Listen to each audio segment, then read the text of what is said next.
check. Mic check. Checking of the microphone. It's a new hat today. Nobody has seen this hat. Keep the guests coming. It's busy.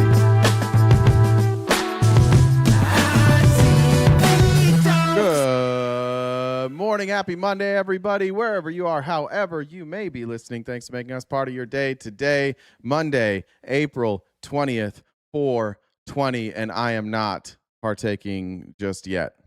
Not just yet. Hopefully some of you are. Happy 4/20 to all who celebrate. Happy April 20th for the shittiest people on earth as well. It's a damn shame that we have to share this day with certain awful people from history, but here we are. Good morning. Sorry I missed you guys on Friday. I completely spaced. I put in the announcements that I forgot to tell Jen to remind me to tell Jen that I had an appointment on Friday that I could not miss. And Jen is not here today, but she is being replaced by Froggy from the Little Rascals, who's going to be...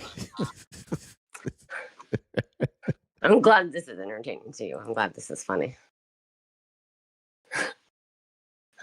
Funny. Hey, good morning. Shut up.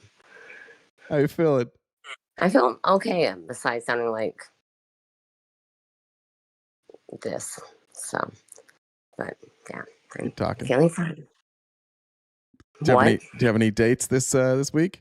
The weekend? I had a date. Yeah, I did have a date on Friday. I've been waiting for this. How did it go? Was it finger fine. liquor? No, finger liquor's off the roster. Off the roster. Oh no, how'd that end? I went on the date. It wasn't a match, so we're moving on. Okay. How about Friday? Is Friday a match? I haven't. We've talked about seeing each other again, so it's Did he lick any of your appendages? No. That's no, great news. No. That's great news. Anything? No. Nothing weird? No, it's actually fairly normal. Oh man. Yeah. Is that why you're on the fence about it? Because it was normal? No.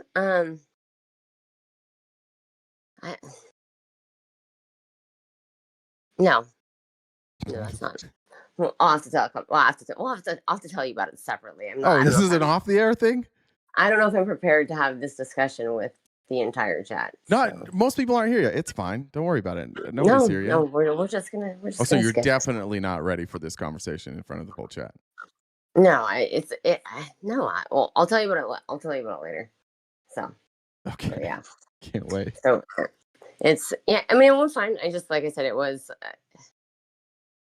Maybe what probably is. He probably wasn't messed up enough. That's what I was guessing. Yeah, like he was. It's probably my issue. If we're honest, you have to have like a couple of screws loose for me to be attracted to you. I think. Like you need some felonies or something. Preferably not felonies, but like maybe some other issues that are. Did he by chance have? Did he by chance have a cold? Kiss anybody? There was no kissing. That's not where my spawn. There's no kissing on this date. The last date there was licking. This one, no kissing. Yes. Wow. Yeah, I see what you mean. No spit at all on this date. It's devastating. I'm sorry to hear that, Jen. Oh, and I did actually know I did. I had a date on Thursday too. Damn. How'd that one go? Thursday and Friday. He had a man bun.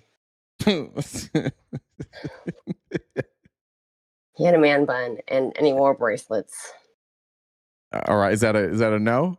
No man buns, no bracelets? No, You're like a good, solid, like redneck boy, I think. Is that right? People have asked me kind of what my type is, and historically type has,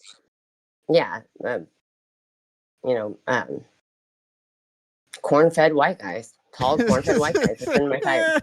Where?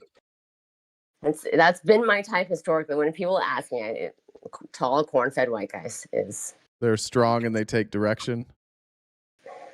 You have to be able to stand up to me if you're going to date me. Why are people saying I'm copying Brenna today? What about me is copying Brenna today? I'm gonna play that video, which is my favorite video I think I've ever seen. Which reminds me, can you send that to me in our DMs? I forgot to add it to the outline. Yeah. Thank you. Yeah.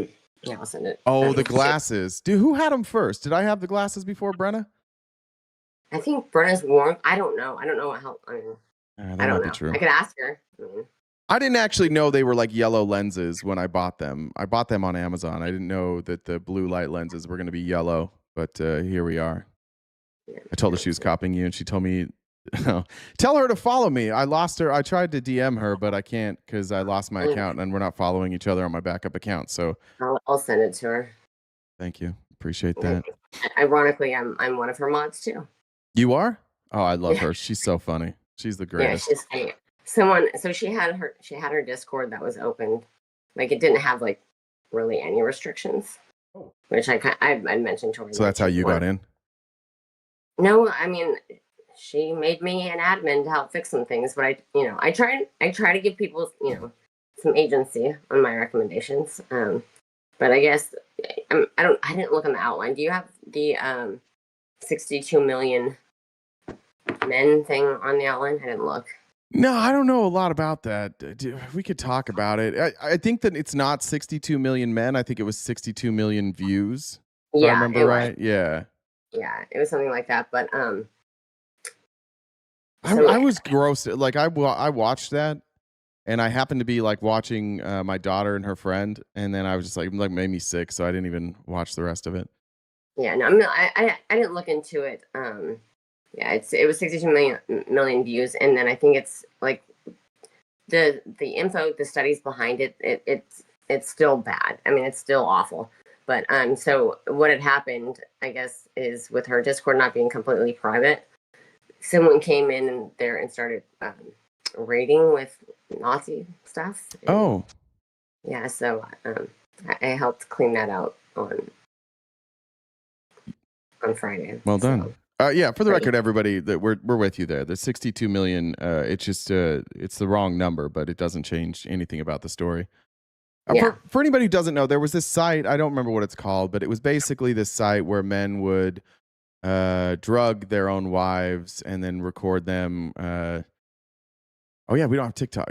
Graping, I don't know what we're allowed to say here on. I never remember, but their wives, and then they would share the videos, and I think that's what it was, right? There was like instructions on how to do it, and videos of it being done. And I mean, there's studies that released out there that men, if they could get away with, if they wouldn't get caught, would they attempt to rape? And I think it's like a third of men that were studied. Jesus. If so they would just do it if they weren't going to get caught. Yeah. Or even like the behaviors that they, have they in some way, have they committed sexual assault or rape? And the numbers are staggeringly high. Yeah, we got to get it together. Jesus Christ, start beating the shit out of each other. I don't know what to do. Was that at the RNC? Well, and what's even more wild is, so like Brenna was live yesterday, and then also Good Trouble was live. The men that came in to the argument was it's not 62 million. Not of course. Yeah, of course that's their argument. Fault. Yeah, that's a wild thing to say. Who's that guy that does like, I don't know what his name is. He has a very sultry voice. He always does like. That was when I first learned about the story. It's the guy. He was like, "Oh, it's not 62 million men. It's 62 million views." I don't know his name. He has a beard. He just recently did an episode of the podcast with Suzanne Lambert. Is that her name? Is it Andrew? Is it the attorney? I don't know. He has a beard. I mean, I think Andrew has facial hair. I don't know if it's you categorize that as a beard, but yeah, I saw that, and he was like, "Guys, thanks for the correction, but seriously, like, how is that what I'm flooded with?" Yeah, Becky says happy 420. Thanks, Becky. What'd you say, Jen? I said it's a lot. The response that like. Wait, 62 million views in a month? It's a month? I think it was 2 million unique views a month. 62 million was total. I think average was 2 million per month. Is it like a paid site? How did people get on this? Is it dark? Is it like a dark web thing? I don't know. I don't remember. And there's an article on it. Maybe I'll see if I can find the article. There's an article that goes into it. So. It's 81 million in March. Oh, 62 million in February, 81 million in March. Jesus Christ. Ugh, Yeah, I'll see if I can find the article. all right. Well, maybe I'll cover it tomorrow because I don't know enough about it. But this, very rarely, my mom does this thing. She was in town this weekend. That's one billionaire talking to reason I wasn't around so much. But she does this thing where she shares like her Facebook statuses with me all the time and makes me read her Facebook statuses, which isn't awesome. Sorry, Mom, if you're watching. I think she's on a flight right now. We're probably okay. Is this Julie mom or other mom? A biological mom. Biological mom was in town. Yeah. She's on a flight now, and so I never share things back with her. But I did send this, and this is my favorite video I think that I've ever seen on. This is my favorite TikTok video that has ever existed. 2 others and a several hundred millionaire.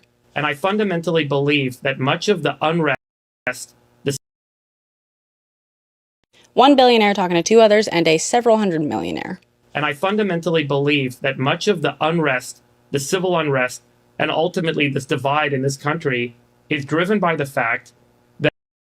Oh, sorry. I don't know who this guy is, but the other guy is Shamath, whose last name I can't pronounce, and David Sachs. I'm not sure who he is, but he's the 100 millionaire, I think. De-dollarization because of excess government spending ultimately leads a majority of people in this country to feeling oppressed and left behind because they're seeing a few people in the country accelerate their net worth, like all of us here, and there's no way for them to catch up because they don't actually own assets. So I'll be honest with you guys and make a confession. I was at the gym this morning on the treadmill. You were at the gym? Yeah. And while I was there, I was actually thinking about the wealth tax stuff that's going on in California. And I wonder if it may be an inevitability in order to keep the United States from going into civil war. I mean that very wholeheartedly. Like, I just don't know if there's a way of solving this fiscal problem without a functional redistribution of wealth. What? And the question is, can you do it violently or non-violently? And if there's a non-violent path, I think that's probably the preferable path. Sound the alarms. They're becoming sentient. They're developing consciousness. Of class. Well. It appears the billionaires and their half-as-rich friend have been taking a third-grade social studies class. See, he's been thinking about it real hard, he says, and he's arrived at the only logical conclusion, he says. Thank goodness he's got that big venture capitalist brain to put to it, because he's arrived at an ingenious conclusion. Apparently, there's going to have to be a redistribution of wealth. And if it doesn't happen the easy way, there's a very good chance it'll happen the hard way.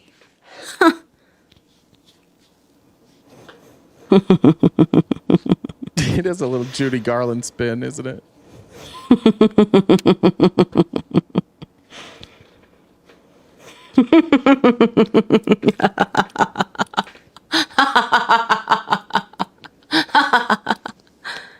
Chop chop?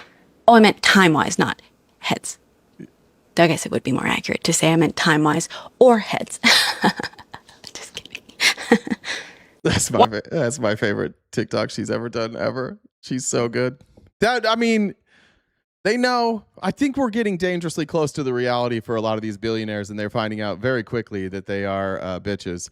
Palantir is doubling down on it, which sucks. And I'll show you some of that in a little bit. Sad Renee said you have to go check out Hungary's new prime minister going off on state TV. Delicious. It's on the Hook Global. They have an AI translation. I saw that. Is that the one that's like 28 minutes long? If it is, that's what I right when Jen sent that to me this morning, I saw it. I might have to cover it tomorrow, but I think it's like 28 minutes long. Am I banned on TikTok? I am banned. One of my accounts is currently permanently banned. Have we heard anything from our TikTok rep, Jen? I meant to send him a notice. I'll send him one right now. Okay. But here, let's just do some announcements, and then you can get into the whole thing. So we're live on 2 platforms. Did you submit that application? I did. Yeah. Okay. So we've got. Well, hopefully we get that approved by tomorrow or later this week, so that we can be live in the backup account on TikTok. So we have one less platform. So if you guys could help us out with the gift goal, Venmo, Cash App, PayPal, Super Chats. This is our job. We do this each day, Monday through Friday from 9:30 to 1. So if you guys could help us out, knock out that gift goal sooner rather than later, that would be dope. If you're not a subscriber already, please become one. There's a variety of different memberships you can choose on YouTube, and then on Twitch, you can use Amazon Prime sub. So you don't have to spend your own money if you want to be, but if you become a paid subscriber or member on either of the platforms, you can join us for members only events. And are we shifting the movie? Yeah, we're going to move the movie night to Wednesday. Just some of the stuff I needed to finish up on Friday isn't done yet, and I apologize. It's legal stuff. I can't move it around, unfortunately. So we're going to move movie night from Monday this week to Wednesday of this week. It'll be Wednesday night. Some of you may know our debate nights with Ash are canceled for now. Ash has taken a step back. She's not going to be on TikTok for a while, so those are canceled. We may move them indefinitely to Wednesday. I'm not sure, or we may just replace them with something else. Yeah, no, not both of them. Sorry, I got Judy Garland in the transatlantic accent mixed up. I apologize to everybody. Go ahead, Jen. Anyways, so I see some people are starting to pop in. Sky Morgs is very upset about this. You're doing great, bud. This is a job, bud.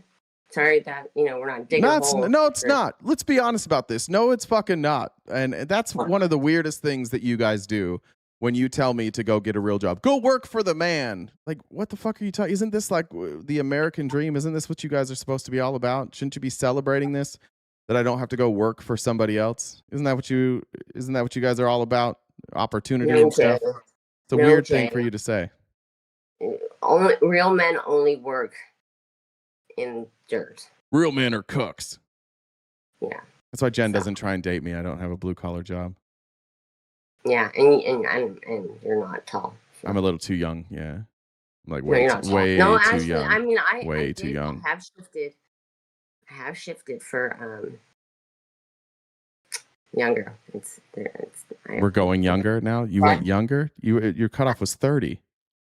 No, like I used to not do younger at all. Oh, now you are. Oh, okay. I see what you're saying. Gotcha. Yeah. Okay. Yeah, it was not at all, but now. Anyways, so yeah, the gift goal. If we knock it out by the end of the show, that would be great. Check out the link tree in the bio. We're on most social media platforms. We've got merch. Jay's on Cameo.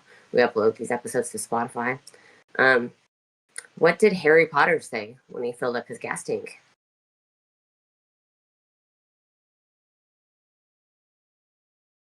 I know this one. Expensive petroleum? Yeah. Is that right? Yep. Yes. Yeah, that's right. I think I did that one before. And probably. I saw a Harry Potter joke and I had to use it. So thank you. I appreciate that.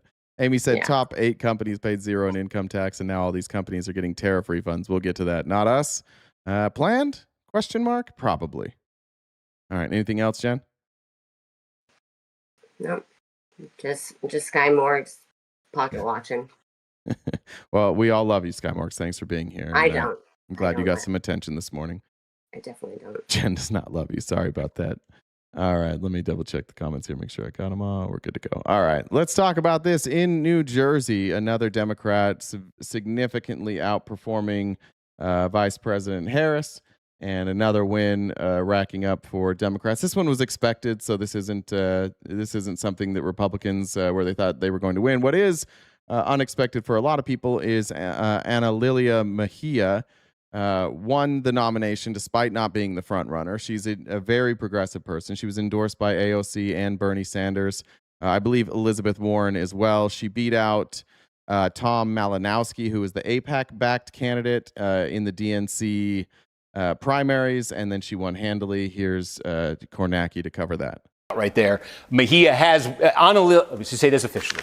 Ana Lilia Mejia, the Democratic nominee in New Jersey's 11th Congressional District, has been declared by our decision desk the winner of this special election. She defeats Republican Joe Hathaway. She will succeed Mikey Sherrill as the member of Congress from this district. This is a hold for Democrats. This is certainly a not unexpected result, again, given all of the things that we've been talking about tonight. As we were saying here, in these results from Essex County, there was nothing that we saw tonight in the results so far that suggested she was in any danger of losing. And I think because of that, I've spent the last 10 minutes kind of more preoccupied with that question of the shift. So I think we're going to right there. There we go. Where's my guy? Where's my God, Harry? I don't know. Does Harry do election stuff? I'm not sure. But Republicans naturally tried to find a way to freak the fuck out. This is a video posted, unedited video posted by libs of TikTok. And they said leftist Analia Mejia just won the New Jersey special election to fill Mikey Sherrill's congressional seat and gave an unhinged victory speech. Let's see how unhinged this is, how unhinged from reality this happens to be. I would say that the true radicals are Jeff Bezos, Mike Johnson, Palantir, Elon Musk, Donald Trump, and even Joe Hathaway. Radicals who are willing to upend our democracy, subvert our Constitution, and act with impunity. And we must stop them. Are you with me? Oh no! She called all these techno oligarchs radicals. Yeah, they are. Yeah, bars. Who said that? Bars. What's wrong with any of that?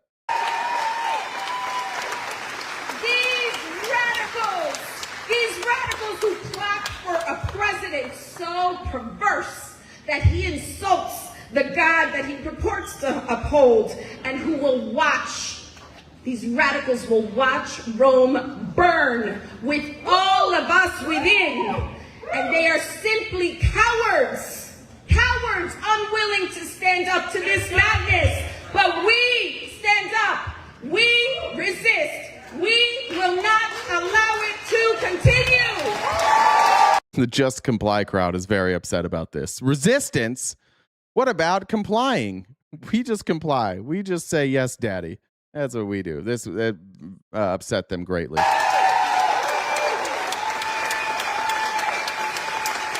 This system is broken, but guess what? We are the glue. Sky, you talking about my business model still? You think that you think that I am cover politics to try and reach children? Brother, my brother in Christ, you got to get it together. I've got a child. I don't think 14-year-olds are cruising the internet and finding this show and going, here it is. This is exactly what I was looking for. I was looking for analysis on congressional races. That's what all 14-year-old kids love.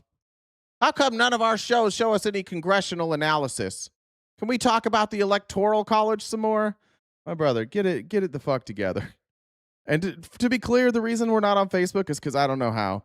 And the reason we're not on Twitter is because it takes up too much bandwidth to stream to Twitter and TikTok and Facebook, and YouTube and Twitch all at the same time. That's it.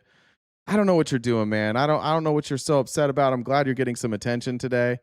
But my God, you're beating a dead horse here. It's the same thing over and over and over again. I wish you would change the script a little bit. Axe says, happy 420, happy birthday to my son Cody. And just FYI, if you do something that you love and happen to make money, it is not a job. Thank you. I guess therefore I am unemployed. That's great to hear. Jeremy said, Joe Rogan advises Trump in the Oval Office. We've reached full idiocracy.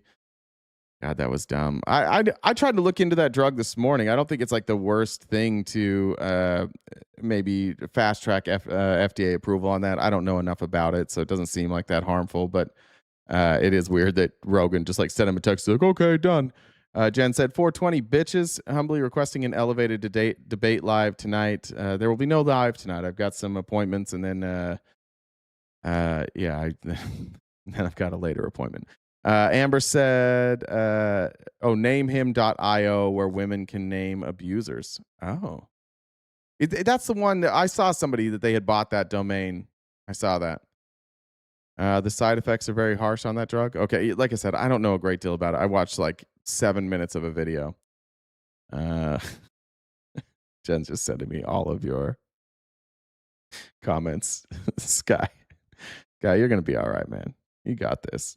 Things are gonna really turn around for you here soon. Life's gonna get better. I know it. Let me get back to the outline. Okay.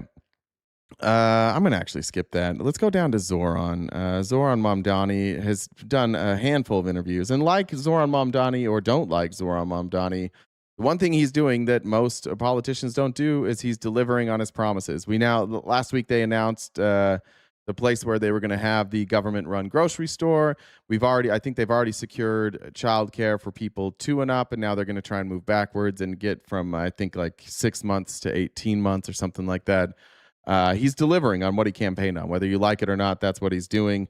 And he's just an effective communicator. We need more people like Zoran, and our country is embracing people like Zoran.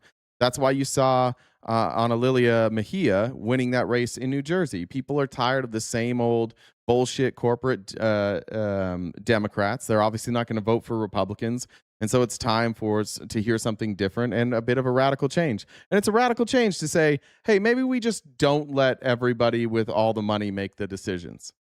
Democratic socialist. It's clear Republicans plan to use you and that platform as an attack point come the midterms. Do you feel pressure to prove that your brand of democratic socialism works before the midterms? I feel pressure from New Yorkers to deliver for them on their day-to-day needs. If Republicans want to attack a record of making it easier for families to raise their kids in the city, of workers to get paid what they're owed, of New Yorkers to get around the 5 boroughs, they can feel free to attack that. But what they will find is that the reason so many people across the city and across the country have lost faith in politics is because of that sense that politics has less and less of a relevance to their day-to-day needs. And in fact, one of the most relevant things that we can be doing in our politics today is addressing the material needs of working class people. That's exactly what we focused on. What I'm asking is, whether you like it or not, you have been made to seem like a boogeyman of some kind from... He's so scary. Look at him. He's so scary. Look at this Mamdani guy. That's who they want us to be afraid of, is Mamdani, who like can't be derailed. He just keeps talking about what New Yorkers want. And we're supposed to be afraid of that guy. The Republicans, especially when you were running. So do you feel an added sense of pressure nationally because of the face you've become of the Democratic Party and specifically the progressive part of this party? I'll be honest with you, I don't let myself think too much about what Republicans seek to portray me as. The power of an ideology is judged in the worth of its delivery. You guys, Bo, you feel pity for him for what? What do you feel pity for him for? He won the mayoral race. He's delivering on his promise. He's the mayor of one of the largest cities in the world, one of the most prosperous cities in the world, and he's running that city based on the promises to take care of everyday people. Where's the pity? What in the fuck would you pity here? I just don't really know how to answer. I have big, strong feelings that I can't understand myself, so I'm just saying pity. He's a big failure.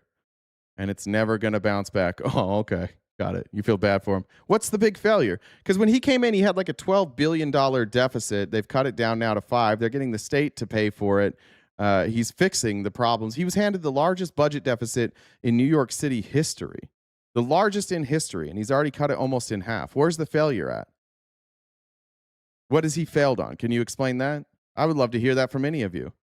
Where's the part that Mamdani's failing at? At the end of the day is every single thing that we want to do. It's why I spoke on Sunday about pothole politics as a way we describe the work that we do. Because for a long time, Republicans have sought to describe themselves as being driven by the needs of working people, when in reality we've seen a chasm in what they've actually delivered for those people. I mean, look at the war in Iran today. We're talking about a federal administration that has spent close to $30 billion killing. They're upset because Mamdani's net worth is only $200,000. He's a failure. He's not a billionaire. Thousands of people at a time when working class people across this country cannot afford the bare minimum. To be told that a city-run grocery store is implausible, but spending more than $500 million a day to kill people in Iran and Lebanon is not only plausible but necessary. It speaks to a broken kind of politics. And what we're showing is that we can put forward not just our he's failing to take L's, principles, for sure, but also the practical impacts of this work. We can deliver universal childcare and change 6,700 catch basins. We can. Here's what I want to know. How come every criticism you guys have on him is future tense? Do you all just live that way? Like, when are you going to get it right? That was all your criticisms about Joe Biden too. That was all your criticisms about Harris too. It's always like, in the future they are going to ruin things. How? When's this going to happen? What is he going to ruin in New York City? You want to explain to me how like making buses faster is going to be a problem? How's that going to be a problem? Oh no, people are going to have a grocery store that's accessible to them and it'll be run by the government. Oh no. Childcare at no additional cost? Oh, the humanity. What's he going to fuck up here? This shit has long-term problems. It does? What has faster buses have long-term problems? What are they? What are the long-term problems, Fred, of faster buses? What are the long-term problems of paying for childcare through taxes? What are they? I've said it last week, and like we're beginning to see like the death throes of MAGA. You guys are what's left, and it's just 100% fear porn, 100% of the time. I don't think any of you have a fucking clue what's going on. I don't think you have any idea what he's doing. You don't seem to have any clue what Trump's doing. You seem barely coherent on reality in general. It's just consistently anybody who is not MAGA is going to ruin the country, and you'll see. I love that. I want my taxpayer dollars staying here. I want them taking care of people who need help. I don't want our taxpayer money going and just murdering people throughout the Middle East. We can deliver universal childcare and change 6,700 catch basins. We can take on bad landlords across the city and start to repave more than 1,000 miles of roadway. We can do all of these things where we've been told in the past you could only do one. Has the war in Iran had an outsized impact specifically on the economy of the city? Yes, the war in Iran has had an impact. He's already raised taxes on Caucasians outside of the city so he can fleece the suburbs. I think what you're talking about is the tax that he put on people who have homes worth over $20 million that is like a secondary residence where they don't spend much time in New York, so they're avoiding paying taxes, but they're taking up that real estate, so he's going to tax them. And yeah, those people are going to be mostly white. Why is that? Oh, I don't know. Generational wealth. What's that? Why are they mostly white? I wonder how that happened. If there's no benefit to being white, there's no systemic racism, there's no economic racism, then why are they always white? Is it 5 million? I thought it was 20 million. Could be 5 million. Thank you. I don't know what the exact number is. That actually sounds right now that you say that. Impact on the economy of this country. And even more than the economy, it's had an impact on the people. All right. He's doing an unbelievable job. Honestly, if he did half as well as he's doing right now, you would still say it's a success. But I don't know who said it earlier, but nobody has the expectations of Zoran Mamdani. Nobody has the microscope as a mayor over them like Zoran Mamdani, and he's just delivering day in and day out. There's nothing from his agenda so far that has been derailed. So until he does, we're going to be pretty happy with what he's showing. And he's showing other mayors and other members of Congress what can be done, what people want to hear, what people want to vote for, and how do you activate the younger generation? You give them a future that looks like it could happen. What future do the Republicans offer for a younger generation? Hopefully you have rich grandparents, and when they die, then you'll be semi-able to live a good life. Love him as your mayor, and he's not first. How slippery you? I don't want to finish the rest of it. Sorry. All right. And now, these are my friends over here. I don't know if any of you subscribe to the Recount. I'm a fan of the Recount. A little bit smaller channel, doesn't get the love that they deserve, but we're now looking. I know we talk too much about prediction markets, and we played that whole video on Kalshi and what's the other one? Is it Predicted? Is that the other one? Whatever the other, it's not Kalshi. Predicted. What is the other one? The bigger one. Anyways, what we're starting to see is we're seeing a swing in the predictions of Democrats controlling the House and the Senate. Now, I was called Polymarket. Thank you. I was called crazy. Do you guys remember like 6 months ago? Might not have even been 6 months ago, but it was sometime before Christmas. And I used to, about once a month, I would pull out the maps and I would say, this is where I think the election is if it was held today.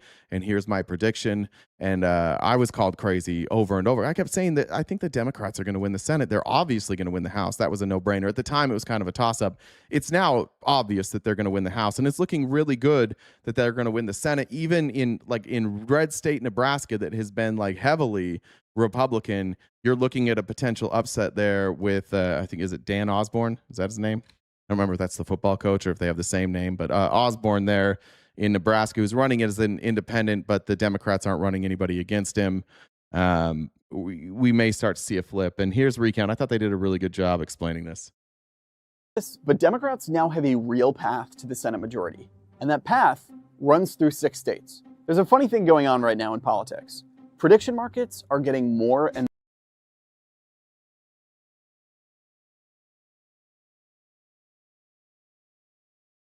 what I mean.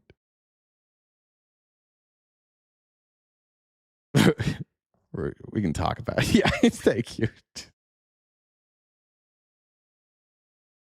The race is tightening up, and it seems like it's shooting out a more streamlined outcome here at the end. We've got a very compressed, streamlined outcome now. Looking, this appears to possibly be some blockage, though, as we're getting separation now here.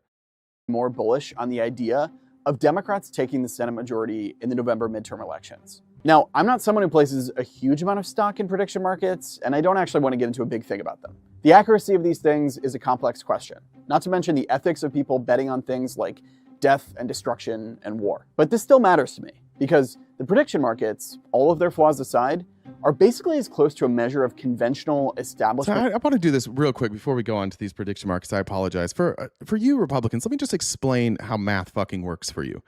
When you say, how is Mom Johnny going to pay for all this shit? If he does, if he taxes rich people, they'll all leave. You know what would happen if all the rich people left, which isn't going to happen? It never happens. Everything would be far less expensive.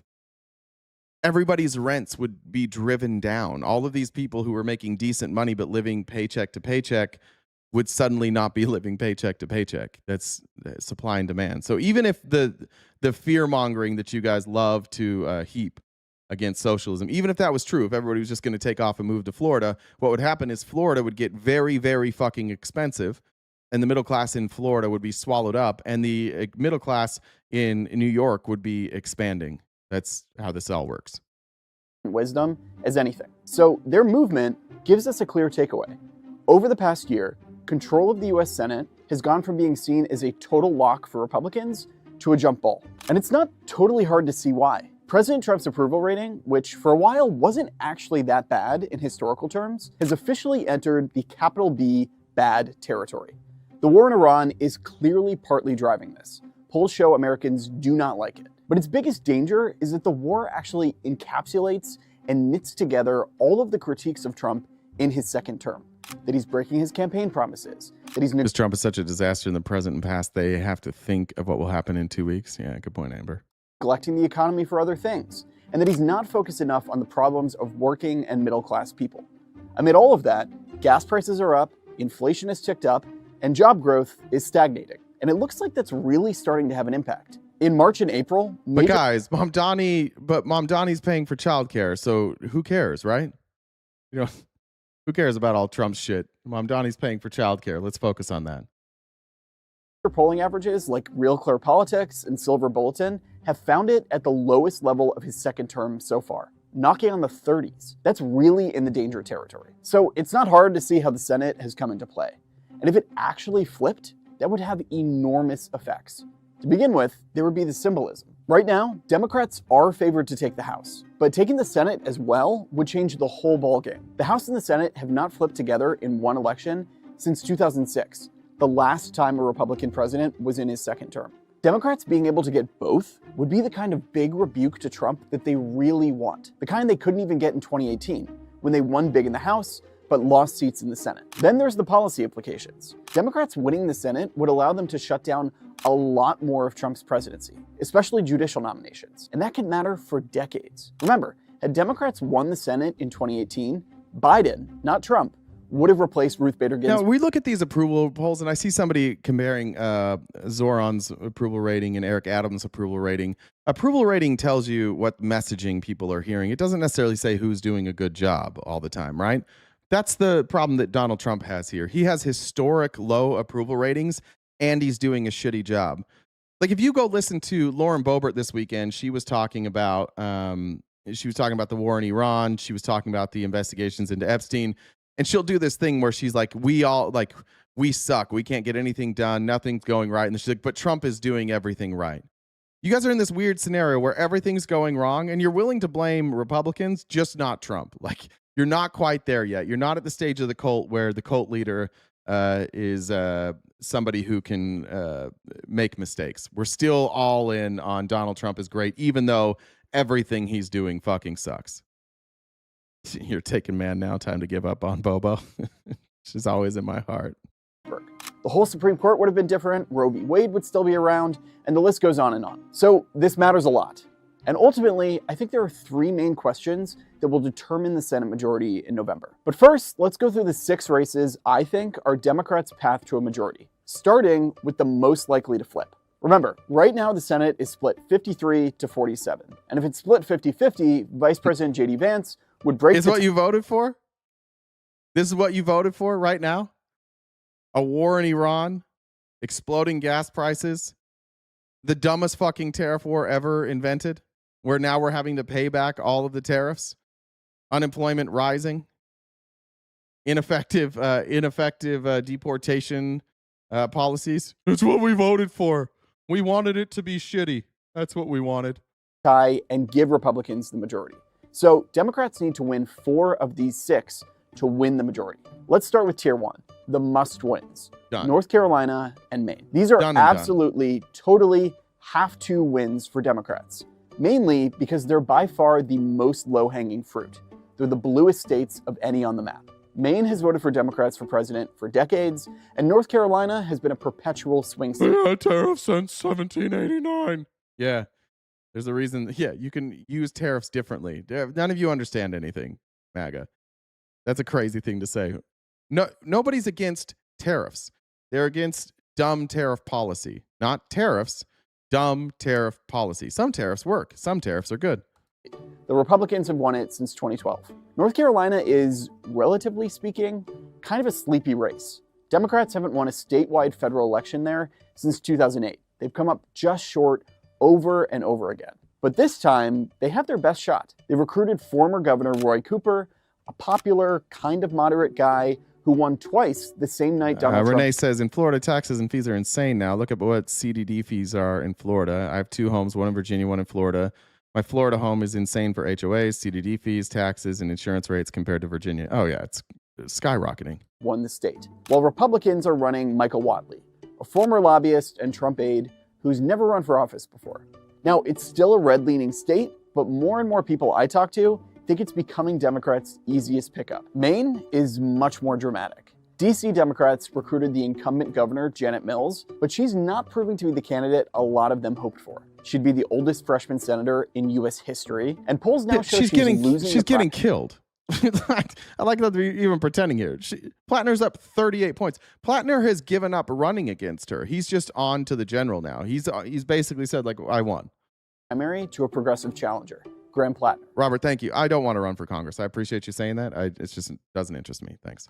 Now, Plattner has his own issues, including offensive old Reddit posts, but polls show him consistently beating incumbent Senator Susan Collins. Collins, you might remember, is the last senator in the country who represents a state her party lost in 2024, 2020, and 2016. And polls show her more unpopular than ever. But she survived in 2020, even when all the polls showed her losing. So for me, I'm probably just gonna wait until like 9 p.m. on election night to draw any conclusions. So those are the must-wins. Yeah, I'll run for From Senate, there, for sure. Things get a little bit murkier. Hey, make sure you're subscribed to the channel and subscribe to my newsletter at the I do like them, by the way. This is the recount. Subscribe to them. They do really, really good work. Best way to support us. Tier 2, red territory moving left, Alaska and Texas.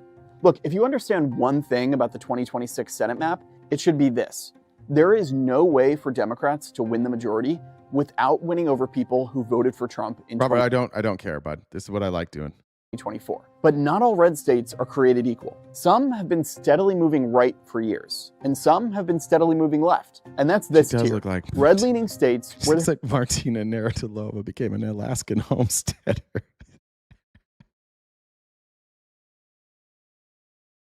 That's so accurate.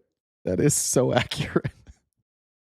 there has been at least some recent leftward movement. And because of how red these states are, different people are going to have different takes on which one is Democrats' best bet. I'm going with Alaska for a couple reasons. For starters, Democrats have a kind of perfect candidate. Former Congresswoman Mary Peltola, who has already won statewide twice as Alaska's at-large Congresswoman from 2022 until she barely lost in 2024. And she's kind of Democrats' platonic ideal in Alaska. Very pro-gun, but also pro-choice. Kind of culturally moderate, but also economically populist. And she's ethnically Native Alaskan. So there is a real potential that the Native Alaskan community, which represents about 15% of that state's population, could turn out in high numbers for her. There's also this. Alaska has been quietly moving left. So that's three like that we're at so far, right? We're at North Carolina, we're at Maine, we're at Alaska. Those are probably almost certainly blue. Over the course of the 21st century. In fact, look at this analysis from the Center of Politics at UVA. 2024 was, relative to the country, the most democratic it has been in decades. Alaska could also be where a backlash to the Iran war could really be felt. It has a high military population, and it now has some of the highest gas prices. Why hasn't Bernie set up his own party yet? Why would he? Why, just to take votes away from Dems? My favorite thing about Republicans is when they try and pretend, like when they criticize people on the left and try and like take these moral principled approaches. Like you're doing it too, Robert. You guys are all doing it, but you never hold that standard for anybody on your side.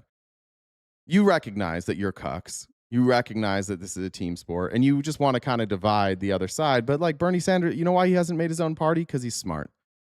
That's why. Because he knows he can't break it up. He knows that, and he's been right, by the way.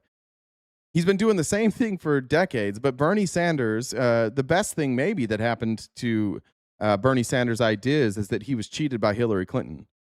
That might have been the best thing that happened to him because it made his ideas more mainstream, and it gave people who are tired of our government a second look at Bernie Sanders. And now what do we have? We have AOC, we've got Ilhan Omar, we've got Elizabeth Warren.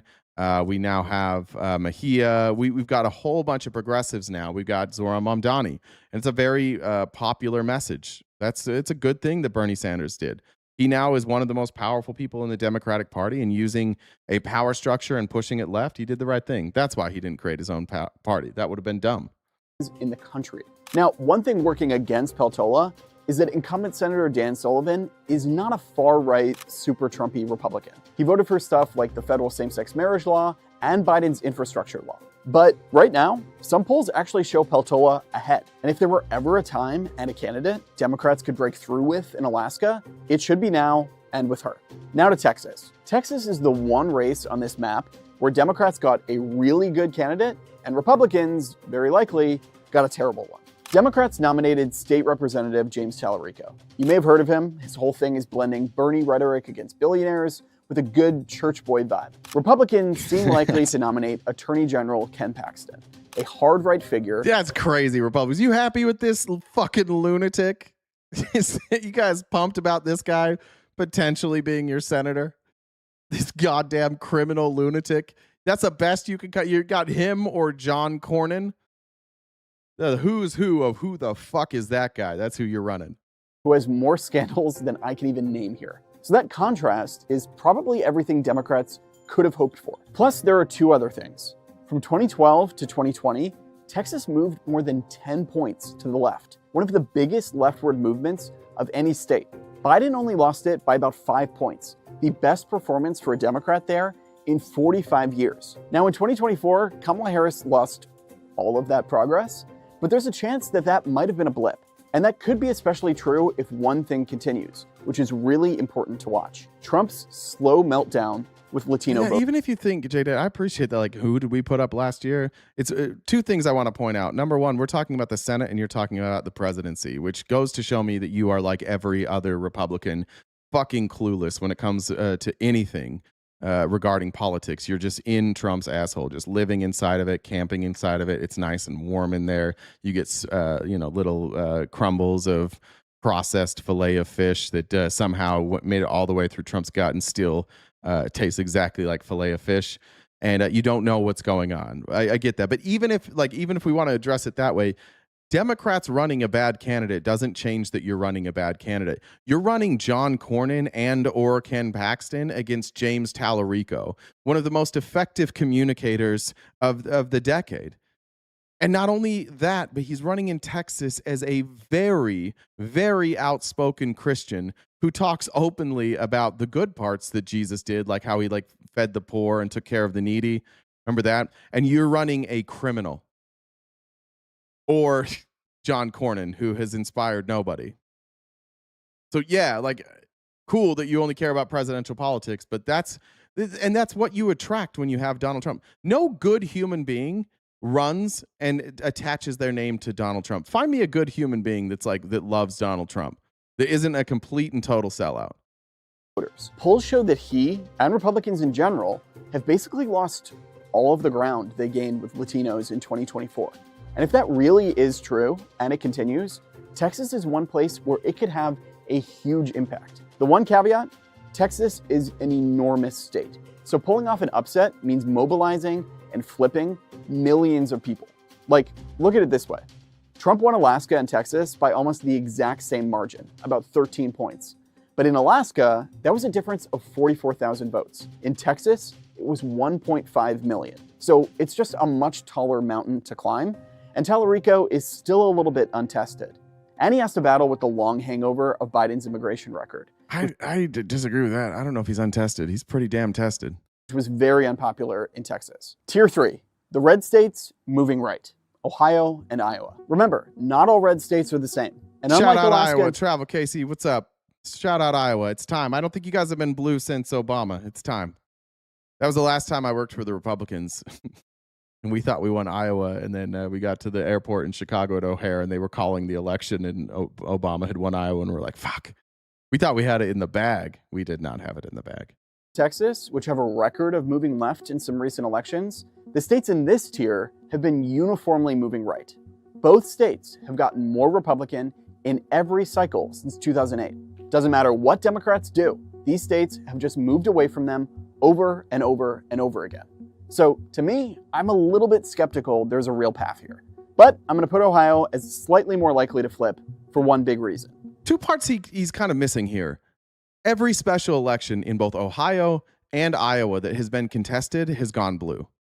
Every single one, 100%. In fact, I'm fairly certain that across the country, is there any contested election that was supposed to be close that was won by a Republican yet? I can't think of any off the top of my head. I think it's 100% have gone blue. They have a great recruit there, former Senator Sherrod Brown. He won Senate elections there in 2006, 2012, and 2018 before finally losing in 2024. And he's still got a little bit of an independent brand there as a kind of old school union Democrat. In 2024, Brown overperformed Kamala Harris by 7.5 percentage points, but he still clearly lost.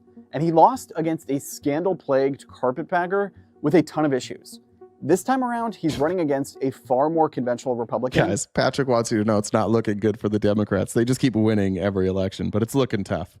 Without any scandals, which leaves us with Iowa. Now, unlike Ohio, where Democrats won Senate races in 2012 and 2018, Iowa Democrats have not won a Senate election there since 2008, the night Barack Obama was first elected president. And it's a little hard to imagine that this is the year. They're still figuring out their primary. That was a bad night for me. I remember I was in Chicago O'Hare, and this lady came up and grabbed me. I had on my Romney shirt, I think, or maybe it was a hat or a button or something. She came and she grabbed me by both shoulders and screamed, "Gay people are going to get married now. Fuck you." And then walked away. And at the time I thought, I don't know. I don't think he's going to do that. And then he did. And she was right. And I hope she remembers that as vividly as I do. It was a turning point in my life. Which is split between Josh Turek, a Paralympian and state representative, and Zach Walz, a more liberal state senator. Turek would probably have a better chance, but either way, Republicans have a good candidate of their own, Congresswoman Ashley Hinson, a young, telegenic former news anchor. But Iowa is also a farm-heavy state that has felt the pain from Trump's tariffs Yeah, more than that's any going other. well. And Democrats do have a really strong gubernatorial nominee, Rob Sand. How do you guys feel about that? Conservatives knowing you're going to run on against farmers in Nebraska and Iowa and Ohio. Can't feel confident, right? Who could? Why did she think that was your fault? She didn't think it was my fault. No, she was happy. She was happy. She was talking shit because I was in a Romney shirt. She was talking shit. So Boost their Senate candidate. Now, as a bonus, yeah, yeah. When Obama ran, I worked for Mitt Romney. If anybody doesn't know this, I was a Republican up until 2016. And when Obama was running against Romney, I worked for Mitt Romney. I was running ground teams in Iowa. And so we left Iowa the day of the election thinking, like, our own internal polling said that we had won Iowa. So we got the hell out of there. And we did not win Iowa. we do have two wild cards, Nebraska and Michigan. In Nebraska, there's a populist independent candidate running there, Dan Osborne, who is probably going to run as Democrats' de facto candidate. And if he won, he'd almost certainly caucus with Democrats. He's basically running on an economically progressive LTP. but culturally moderate platform. In 2024, he did the same thing and actually did really well. He overperformed Kamala Harris by double digits. Now this time that might be harder, but it's still something to keep an eye on. Michigan is in the must-hold category. It's the only open Democratic-held seat that's really vulnerable for them this year. They have a three-way primary to I get. did not get fired. They would never fire somebody like me. I wasn't. I was good at ground team. I was good at getting people out there. Yeah, you know, actually, what did happen? Karl Rove is, and credit to Mitt Romney for this, but Karl Rove fucked that entire thing up. Karl Rove had created this system where, you know when you guys are in like school, you had scantrons. You'd fill in like the bubble sheets or whatever, and you had a scantron. So our door-to-door team, what we would do is we would go door to door, and we would go find registered Republicans or people who had voted Republican in the last two elections, and we just knock on the door, ask them if they were planning on voting. If they told us yes, we'd say, when are you planning on voting? If it was like the day of the election, we'd be like, is it in the morning? Is it in the afternoon? I don't remember at that point if there was a vote by mail option or not. I can't remember off the top of my head. And then the scantrons would go in, and then there were these automated calls that would go out. So if somebody said, I'm voting the day of the election, they would get a phone call the night before. They would also get a phone call like an hour or two after they said they were going to vote, reminding them to vote. And then there was like transportation set up all around the city, like as volunteers. Well, Karl Rove never beta tested that system, and it crashed on election day. So the Romney campaign was actually flying blind all day. On election day, and any attempts they could have made in Iowa to make up that, and looking at the numbers after, I don't even think it would have mattered. But they had no ability to make up numbers once the election started because Karl Rove wanted his Scantron machine to be such a fucking secret that they never tested it out. But nobody ever told that story, which I think is interesting. I don't know if the Republicans said don't do it. I don't know if that was a Romney decision, but nobody ever buried Karl Rove for that, and he should have been buried for that. We're looking back, I'm glad Obama won, but Rove still has credibility, and he shouldn't. True, and a pretty good Republican nominee on the other side. So depending on who they nominate, this could be in play. But if the political environment is anywhere What about Eric Swalwell? Fuck Eric Swalwell. He's a dirtbag. Close to where it seems like it'll probably be, Democrats should be fine. Still, they need to hang on to this seat if they want any chance of winning the Senate. So that's the lay of the land right now. And the mechanics and individual circumstances of each state do matter, but they're largely determined by bigger, broader questions. And to me, there's three. Number one, will Democrats' overperformance matter? According to the elections... Tom, we already talked about Eric Swalwell for like 30 minutes. You can go back, I think like last Wednesday or Tuesday, you can watch that segment. Analysis website, The Down Ballot, Democrats have overperformed Harris in special elections during Trump's second term by about 12 points. Last time that happened, before the 2018 midterms, it ended up being really predictive of where the House results landed.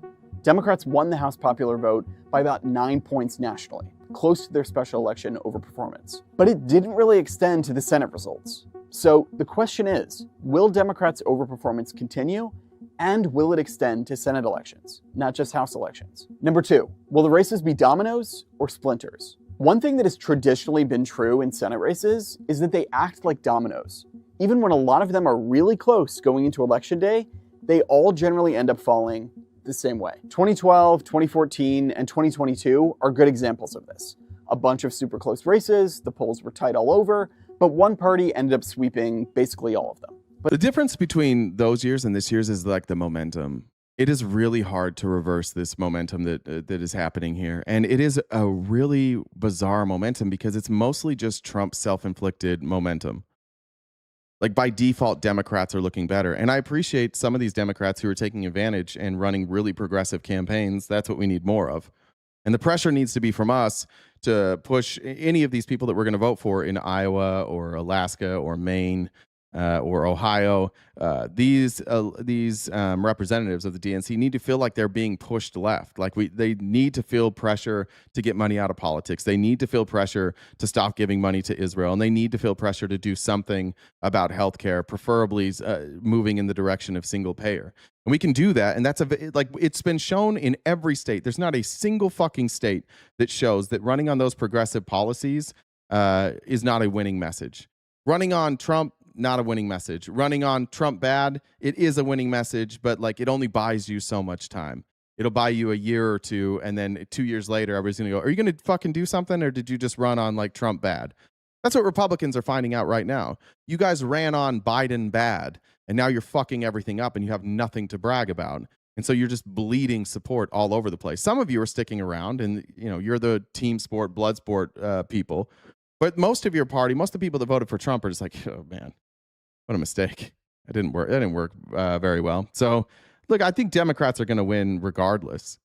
But if we want actual change, there's got to be a huge push. And that's going to take like this show, other shows like this that are much bigger. Like we have to keep the pressure on Democrats. Once Democrats get power, you then can't spend the next 2 years just being critical of Donald Trump. Right now, there's not a whole lot to criticize the Democrats for. They don't do much. They can't do much. Even if they could do something, they're not. So, like, what's the point in spending all that time criticizing Democrats? But you're going to need to see some of these channels, and I hope they do it, but you're going to need to see a place like Midas Touch. You're going to need Ezra Klein. Who are some of these more moderate folks? What's his name? The guy that was the Republican. Shit, what's his name? He was a never Trumper. I forget his name. Anyways, they're going to have to push as well. It can't just be once Democrats win celebrating and being like, Donald Trump bad. That won't work for very long. That'll give us like a year.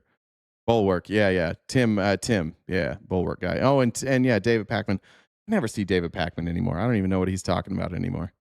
But that's become a bit less true in recent years. 2020 and 2024 especially saw the parties split a lot of the toss-up races. So a big question this year will be, will the domino theory come what's back? The Bulwark guy? You know, Tim Miller. That's who I'm thinking of. Thank you. If it does, who will it favor? And finally, number 3, can Democrats finally actually break through the red wall? If you watched this show before, you know this already because we talk about it a lot, but right now, Democrats have a huge Senate problem. There are 25 states that voted for Donald Trump 3 times in a row, 2016, 2020, and 2024. That's 50 Senate seats in hardcore Trump territory. And after the 2024 election, I just don't think like, sorry, let me go back here. I just don't think these are hardcore Trump territory. If we look at it, like North Carolina is not hardcore Trump territory. Ohio's not hardcore Trump territory. Texas isn't even like hardcore Trump territory anymore. But specifically North Carolina, that voted for Ohio. Are there any other ones here? You can pull from there. Alaska's not hardcore Trump. I mean, Montana had a Democratic senator. People liked Trump, but they're not liking what he's doing now. Why does the Heartland love Trump so much? Because he speaks their language. But now he's fucking it all up. So now we're going to find out, like, does anybody know what's actually happening in their state? Wyoming is. Yeah, Wyoming definitely is. Donald Trump 3 times in a row, 2016, 2020, and 2024. That's 50 Senate seats in hardcore Trump territory. And after the 2024 election, Republicans now hold all 50 of them. And Democrats are already punching above their weight in the purplest states. There are 6 states that flipped in 2020 or 2024. And Democrats have 10 of those 12 Senate seats. They're already close to maxed out. So Democrats need to figure out a way to win Senate elections in red states that voted for Trump. Even if it's just 1 this year, that could be crucial to putting them back in a position to win the Senate majority in 2028. Yeah, some of you are saying, we'll end it there. Some of you saying North Carolina is not hardcore. I mean, what did Trump win North Carolina by? Like 2.5%? That's what I mean by it's not hardcore. I know there's a bunch of hardcore Trump supporters there, but he won by like 2.5%. It wasn't a blowout. And he didn't have a record that he had to run on. Trump was so lucky that COVID happened. Because every failure that happened under Trump, they were able to just like blame on COVID, and then they were able to take COVID and blame Fauci and Obama for that. And so when Trump ran the second time, he didn't actually have to run on his old record. It was awesome. In fact, Harris had to run on not only the stuff that Biden did, but the stuff that Trump fucked up on. So Harris had to run on all this shit because Trump had lost, and Trump had if Trump had been a 2-term president, that would have been a blowout the other way. It obviously wouldn't have been Harris. She almost certainly wouldn't have been the nominee. I see she's attempting to soft launch her campaign again. I would highly recommend not doing that, Harris. I think that would be a big waste of time for you to try and run for president again, but there we go. Phoenix Rise said, getting the 5 voters in Wyoming to go blue is tough. Yeah. Amy said, Dems have flipped 30 seats since Trump came into office. Republicans have flipped 0. Flipped seats we haven't held in 50 years. Okay, that's what I thought. Yeah, it is 0. Trump's big in Tennessee. Yeah, Trump's big in all states where they don't read very well. That's where he's best at. Okay, let's talk about this report. This is crazy. This is from MS Now, which I thought they did a good job. I've been wondering where Cash Patel was. And I thought maybe I just didn't see him. Like maybe the grass grew a little too much, and so we couldn't see him. Maybe they had installed some shag carpet, which I love, and so we just haven't seen. Maybe somebody was just standing up, and Cash was behind them. Maybe Trump put him in his pocket. I don't know. I don't know where Cash Patel has been, but he was dark for a while. The last time I saw him, he was getting drunk with the U.S. hockey team. And now it turns out that might be what he likes to do.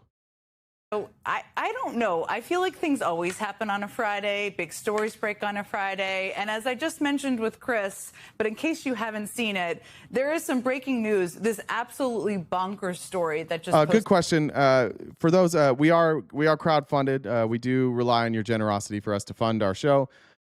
Super Chats, PayPal, Venmo, Cash App. But asking what we prefer, any of the pay apps are a little better for us because YouTube keeps a much higher percentage of that than the pay apps do. So good question. Tonight concerning, the clown car of people who make up Trump's cabinet. And I mean, this time it's really focused on FBI Director Kash Patel. And it's an explosive news story in The Atlantic that just posted. It cites dozens of FBI sources, which is a big deal.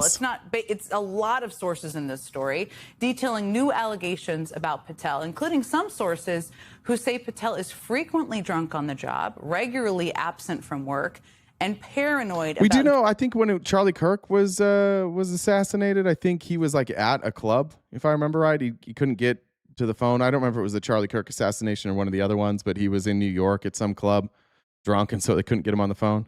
Getting fired, and there's quite an anecdote about that we're going to talk about. And I'm just going to read you a few of the key passages because I think that will tell you everything you need to know about this story. Here's one. Several officials told The Atlantic that Patel's drinking has been a recurring source of concern across the government. Early in his tenure, meetings and briefings had to be rescheduled for later in the day as a result of his alcohol-fueled nights. 6 current and former officials and others familiar with Patel's schedule told The Atlantic. As a sidebar, not normal. I've worked in 2 administrations. Again, back to the quote. On multiple occasions in the past... Just also, my mom didn't know this. I was talking to her yesterday. She was unaware. I want to remind her. She's like, how did Cash Patel get to be the FBI director? I dare one of you to answer that question. What were his qualifications? He worked as a Secret Service. I believe he was a lawyer for a little bit. But why did he really get that job? Because he wrote a 3-part children's book series called The Plot Against the King, where Donald Trump was the king. He had The Plot Against the King, followed up by The Plot Against the King, 2,000 Mules, and Return of the King, which framed the 2020 election as being stolen. He wrote children's books and publicly sucked Donald Trump's dick, and that's why he's the FBI director. Not because he has any qualifications whatsoever. Last year, members of his security detail had difficulty waking Patel because he was seemingly intoxicated. This was Chris was just referencing. And that's according to information supplied to Justice Department and White House officials. A request for breaching equipment, normally used by SWAT and hostage rescue teams. Pause, Cat. Look at this. See this stuff over here where it says The Atlantic? You don't have to listen to Jen Psaki. You can go read the Atlantic article here. She's reading it. You don't have to question whether or not she's telling the truth because the thing she's saying is right there. See how that works? To quickly gain entry into buildings was made last year because Patel had been unreachable behind locked doors, according to multiple people familiar with the request. Multiple officials also tell The Atlantic that Patel is deeply concerned that his job is in jeopardy. Well, that's understandable.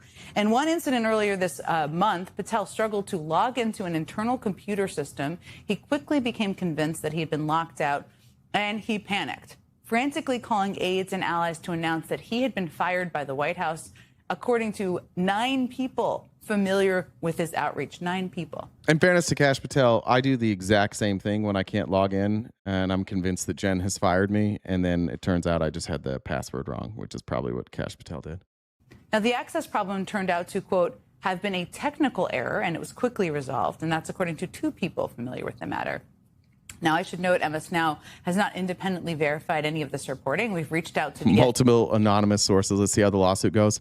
Spoiler alert, there's not going to be a lawsuit. Because then you have discovery. There's not, the lawsuit's going to go nowhere. They're going to drop the lawsuit. This is just what they do. I don't know how you guys haven't figured this out yet. This is Trumpism 101.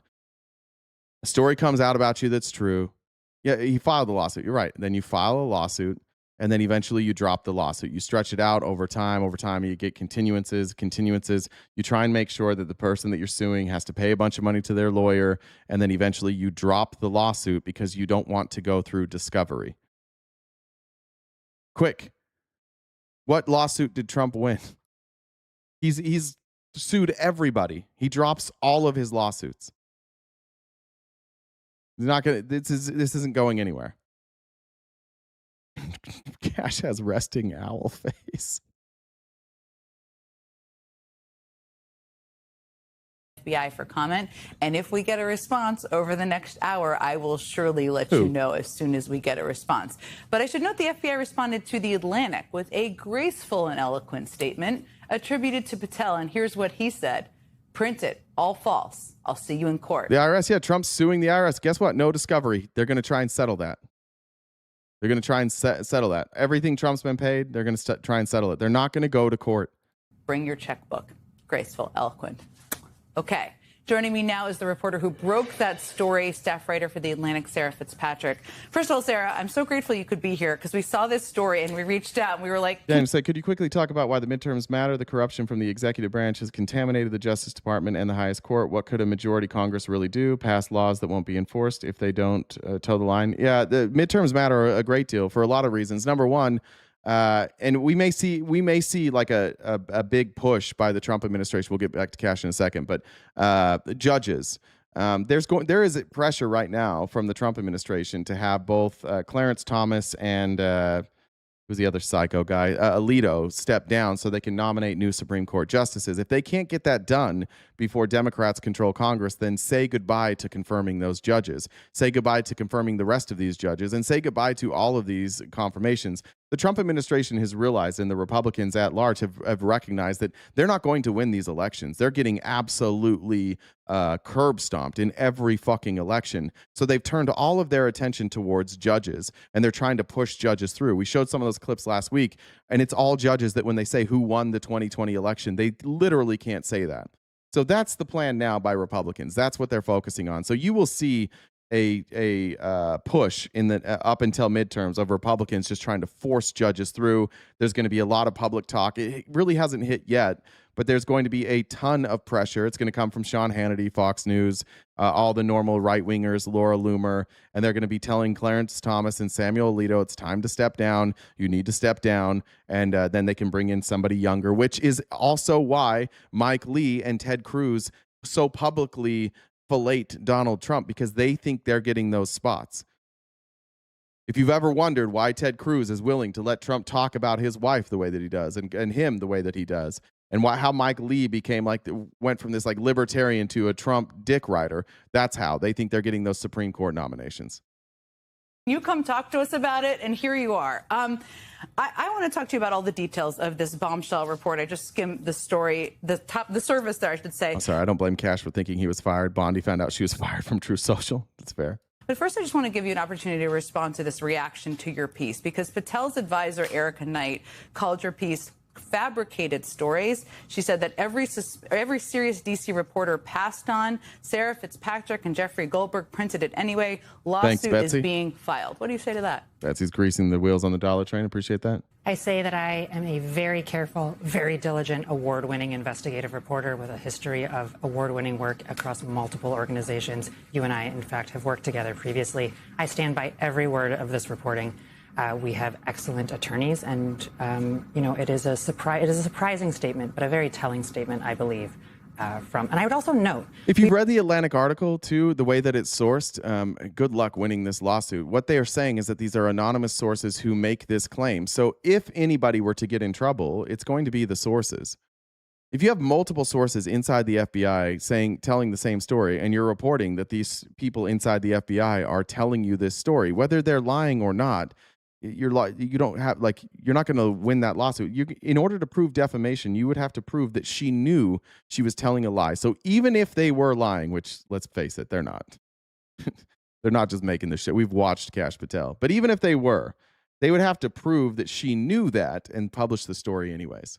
we reached out for comment to the White House and to the Justice Department, neither of which disputed anything. We gave multiple opportunities, including 19 detailed questions. So we stand by every word. And look, this is telling because there are so many people. You alluded to it earlier. These are not the types of people who are willing to speak out outside of the FBI, especially right now, because Cash Patel is going after people with polygraphs in a way that has never happened at the Bureau. So for it to be this level of alarm, this is people genuinely concerned that America is a... It's interesting that we hate the FBI. They're all leakers. They're all the deep state. Cash Patel's forcing them to take lie detector tests, but also they're like, they don't believe that he has sources on, that they have sources here. Okay. Make up your mind. Being said, V from Under the Desk News also worked for Romney during the election. She did? What did she do? I don't think I knew her. In danger as a result of this conduct. And I feel, a real responsibility to take care of that reporting incredibly carefully. And The Atlantic is nothing but diligent, and we have anonymous sources are worthless. Okay, tell that to virtually every politician that has been brought down by anonymous sources. The reason you're anonymous is so that you can get on the record and you get the story out there, and then you get other people to confirm the story. And then eventually the person in politics either steps down and you remain anonymous to protect your own identity, or you have enough people who are speaking out that if that person refuses to step down, then you go public and you have protection, you have whistleblower protections. Anonymous sources are very, very important. It's what brought down Richard Nixon. Lawyers and amazing editors, and I stand by every word.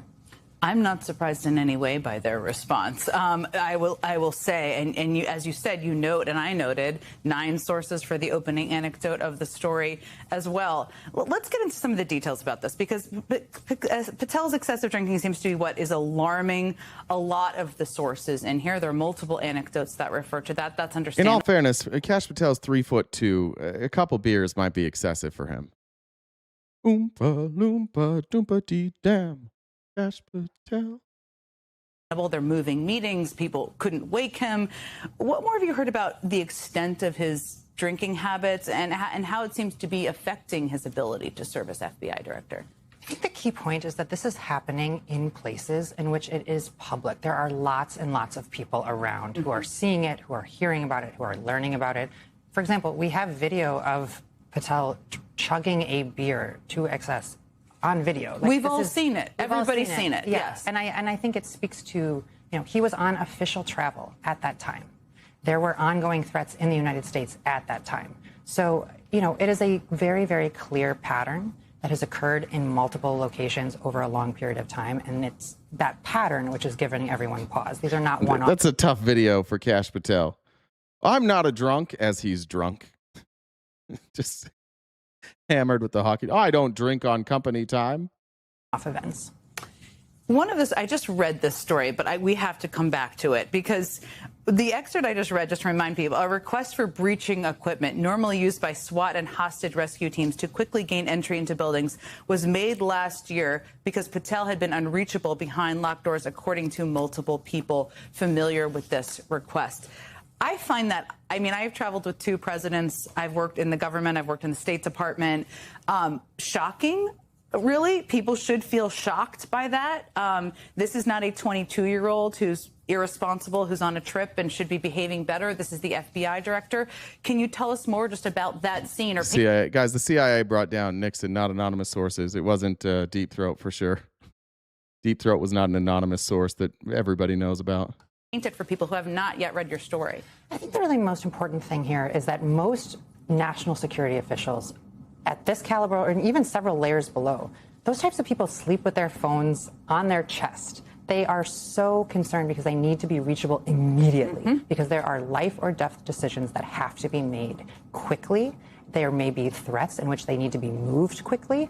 And so this timing aspect, the ability to reach that person quickly and make sure that they are responsive, I think this is a request that was not made lightly. And I think that the fact that it was made and that it was well known, I think because of that level of concern, really tells you about, the kind of larger picture here. And look, you have the FBI is... Yeah, weren't lying when they called them DUI hires. No, so many people that have given their lives to this By the organization. way, can anybody pick apart anything that she's saying here? Is there any part of her story that sounds not credible? She has dozens of sources here. They bring her on. She's like, I stand by every word. She's not backing down from this. If you were a journalist and you printed this story and you were afraid that you had fabricated some things, I promise you wouldn't be going on MSN Now. I don't know when is the briefing. Is that a weekend show? I promise you wouldn't be going on for a 12-minute interview. This is a place protecting... Are still giving Am I high? Not yet. Still giving their lives. Later. Yes, and the threats have never been higher. The risks have never been higher. And so you have a group of people that have totally, like, the biggest fear would be that something could happen to this person. And I think they take that responsibility incredibly seriously. But that goes beyond the entire organization. You have an organization that is dependent on this person being available, being cogent, and being able to quickly respond to multiple things all at the same time. The opening anecdote of the story was incredibly striking for a number of reasons. I mean, because you described this freak out in which Patel was intoxicated. He thinks he was locked out of an FBI. No, to be clear, he wasn't. He was not in that case. Thank you for intoxicated. correcting. It just broke summer. I'm trying to remember all the details of it. Thank you for correcting me there. But he thought he was locked out of an FBI computer system. He grew incredibly paranoid. Thought he was going to be fired. It turned out to be a technical issue. Talk about that level of paranoia, what that tells you, why it was important to kind of lead with that anecdote in the story. The anecdote was just incredibly telling for a couple of reasons. One is that it set off such a panic within the FBI. I love that. Let's take care of it. So Deep Throat couldn't be the CIA. He was FBI. His name was Mark Felt. He was the associate, I think he was the associate director of the FBI. God damn, David, just Google things instead of just, I don't know why Republicans do this. You must be a motherfucker to like give directions to. But yeah, dude, he worked for the FBI, not the CIA.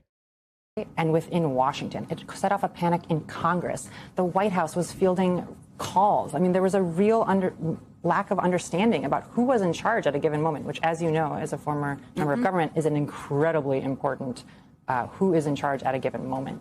But I also think it speaks to character and impulsivity and the ability to, be in a stressful situation and think about what those next steps are. And I think it is also emblematic of other occasions that we have seen that are very public, in which information has been shared by the FBI director, which was not yet that went beyond what the investigation was ready to make public at that time, and that later had to be walked back. And in multiple cases that we have seen, all very publicly reported, the fact that this has impacted the investigation, this has impacted their ability to pursue people that were potentially mass shooters or other things of that nature. So I think it was a very telling anecdote, but it's not unusual for those that are familiar with his behavior and his temperament.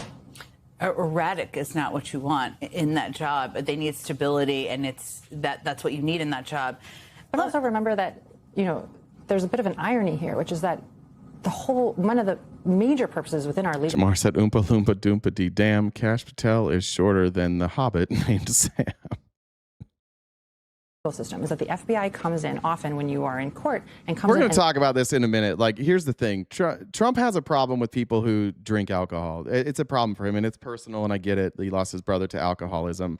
But more importantly, Trump has a problem with anybody who makes him look bad. If you're going to be a drunk around Trump, he doesn't really care that much if you don't make him look bad. But Cash Patel, drunk or not, is completely incompetent and bad at his job, and he makes Trump look really, really bad.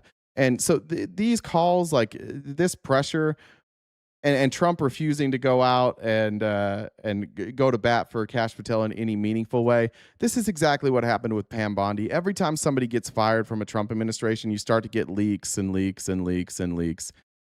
He's on his way out. They just have to do it slowly, and they have to find another place for Cash. Maybe he's got to put his podcast studio back together or something. But for you Republicans, you should be glad that they're getting rid of Cash Patel, because this guy's fucking worthless.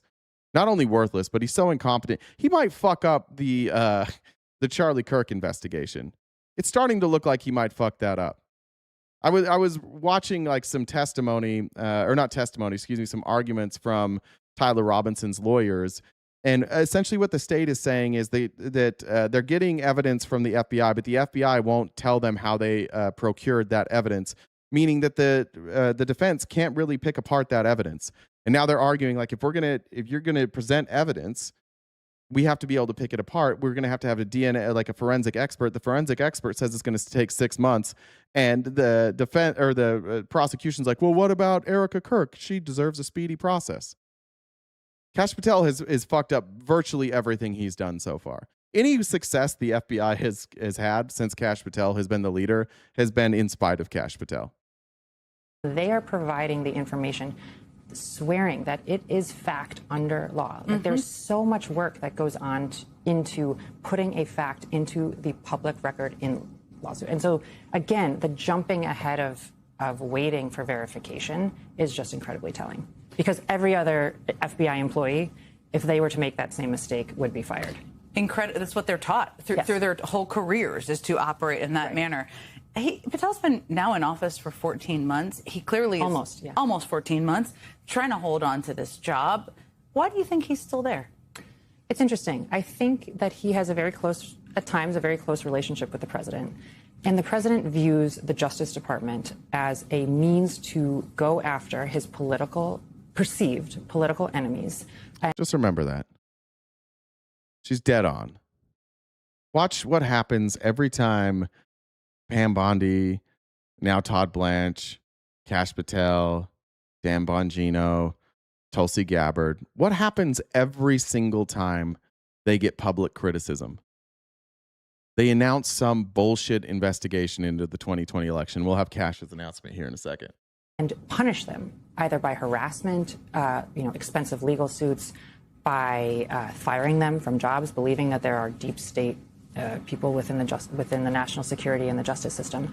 So I think that Patel has been very willing to take those requests, those orders that come directly from the president, and use the resources of the FBI to direct them towards those kinds of personal projects of the president. And that's really, really important here, because you only have so many people, you only have so much time, and you have to decide, as the FBI director, are you pulling people away from... All right, we're going to end it there. I don't need any more analysis there. Let's look at Cash Patel. So he goes on with Maria Bartiromo, and here's the announcement here. Again, come back to me. MAGA, come back to me in 3 months and let me know where this lawsuit went. They can beat their drums and stand next to toxic waste all they want, but that doesn't make it toxic waste. And Maria, I'm happy to announce on your show that we are not going to take this laying down. You want to attack my character? Come at me. Bring it on. I'll see you in court. We did. So you're going to sue them? Absolutely. It's coming tomorrow. Tomorrow you will be dropping a lawsuit against the Atlantic magazine. Yes, I will, for defamation. And because you know what, Maria? We have to fight back against the fake news. It's one of the many things that President Trump is so successful at in leading out on, because no one is attacked as baselessly as he is and as much as he is. And our leaders that get attacked under his brilliant leadership must do the same. And I won't tolerate their attacks on me, because they are indirect attacks on the men and women. Good luck.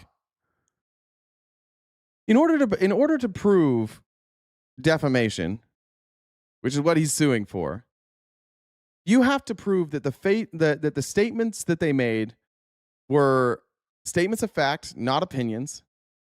You have to show that it was done with negligence, or with actual malice, that you meant to lie to hurt them. Good luck. As a reporter, if you have 12 sources who all say the same thing, you can report that story.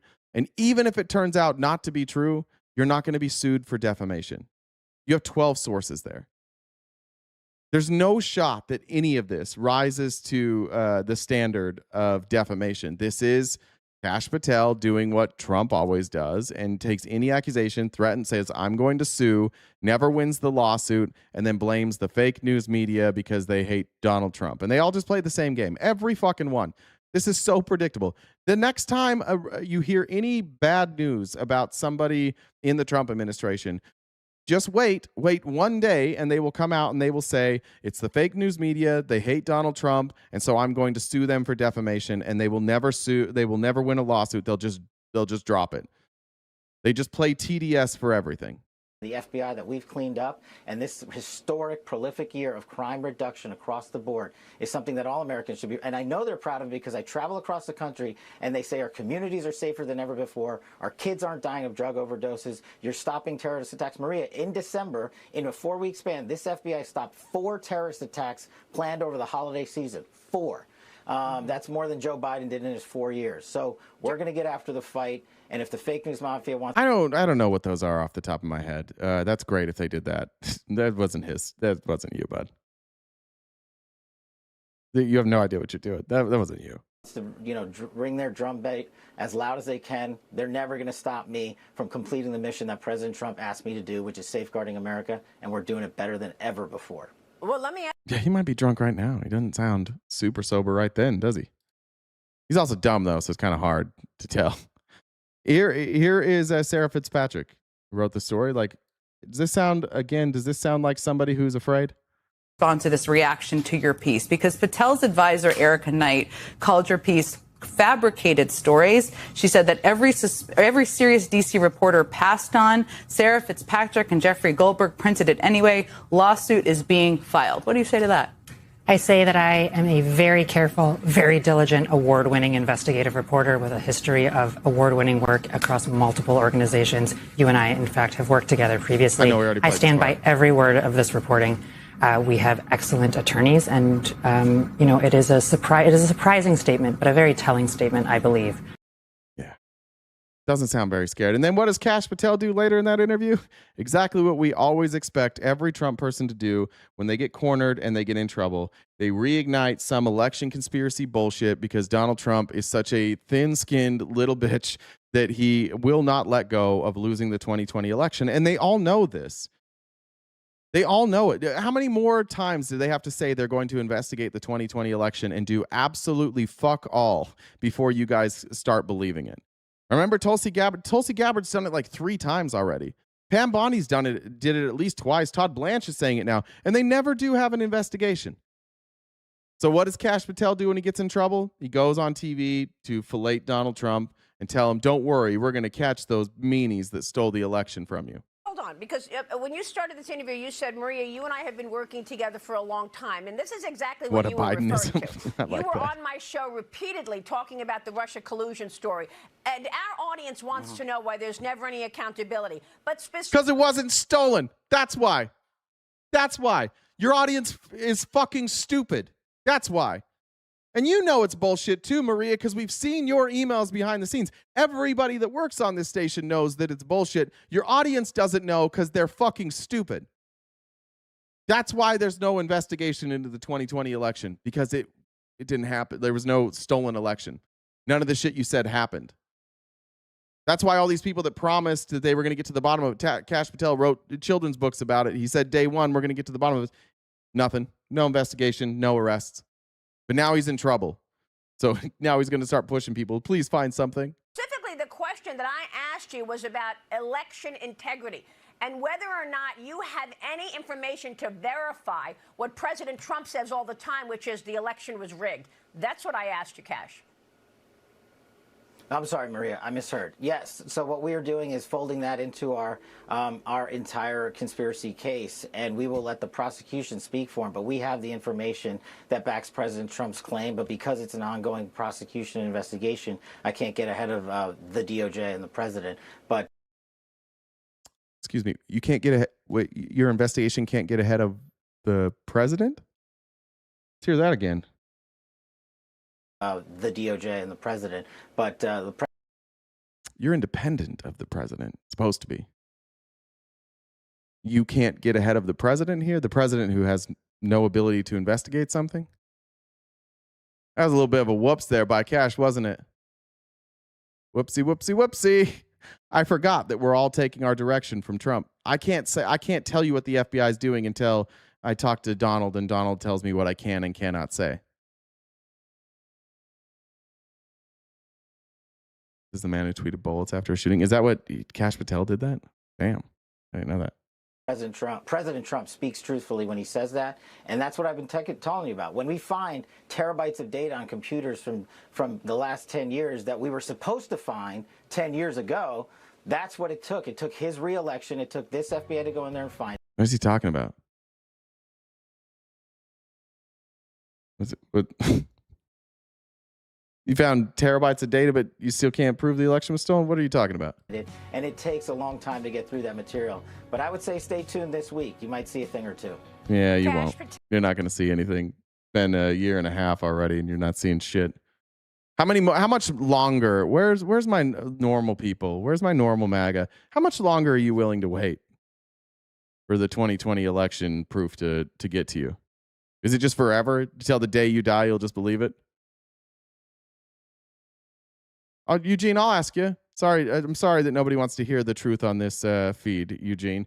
Can you tell me how much longer you're willing to wait for the evidence that the election was stolen? I'll give you some attention. Only Donald Trump could drag this lie on. And yeah, well, he's aided and abetted by an army of fucking dipshits. Eugene, I can see your comments. You're not blocked, bud. I can see your comments.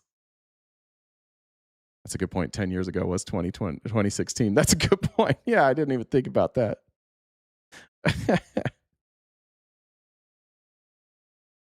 You want to explain it to us, Eugene? Just a reminder while Eugene's finding his voice and his words, because he's got probably a lot of evidence to let us know. We are crowdfunded.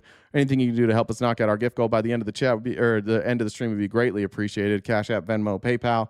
As a reminder for our members, we're moving our members-only event to Wednesday night. Debate night with Ash is canceled for the foreseeable future. She's taken some time away from social media. So until we find like a replacement or until she comes back, our debates on Wednesday nights are canceled. And this week we're going to move our movie night to Wednesday. Did we get something there from you, Eugene? Or did you go quiet now? I'll watch for it, Eugene. People have moved off the streets begging for money. Oh, yeah, that's right. I was homeless and then I moved into a house with internet and a very expensive computer. And now I'm on YouTube. That's a good one, Jim. That's pretty solid. Amber said, Cash or Kashyap Pramod Vinod Patel says the FBI has evidence of voter fraud. Timing. Yeah. And then, stay tuned. You might see something this week. You're not going to see shit. If the 2020 election wasn't stolen, why does it feel so strongly that it was? Good question. Yeah. If it wasn't, how come I feel like it is? I don't know. All right. Here's another thing I wanted to talk about. God, I'm tired of using other people's reporting, but and a massive tariff payback. So the News Nation did a good job on explaining the tariffs. Now, this was predictable. And for MAGA, all of you should just say, sorry, we fucked this up. We were wrong about this. But to explain what happened, Donald Trump used something called IEEPA to put tariffs on other countries. Now, IEEPA, you can only use if you're engaged in acts of aggression or acts of war with another country. And so using his IEEPA lack of authorization to slap tariffs on every country across the world was shot down by the Supreme Court.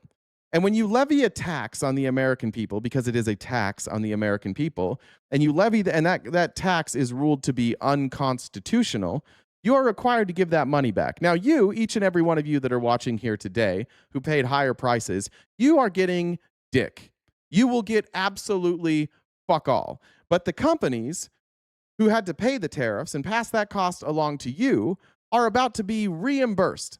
If you remember, also, Howard Lutnick's company, not Cambridge Analytica, what is their company called? It starts with a C too, right? What's Howard Lutnick's company called?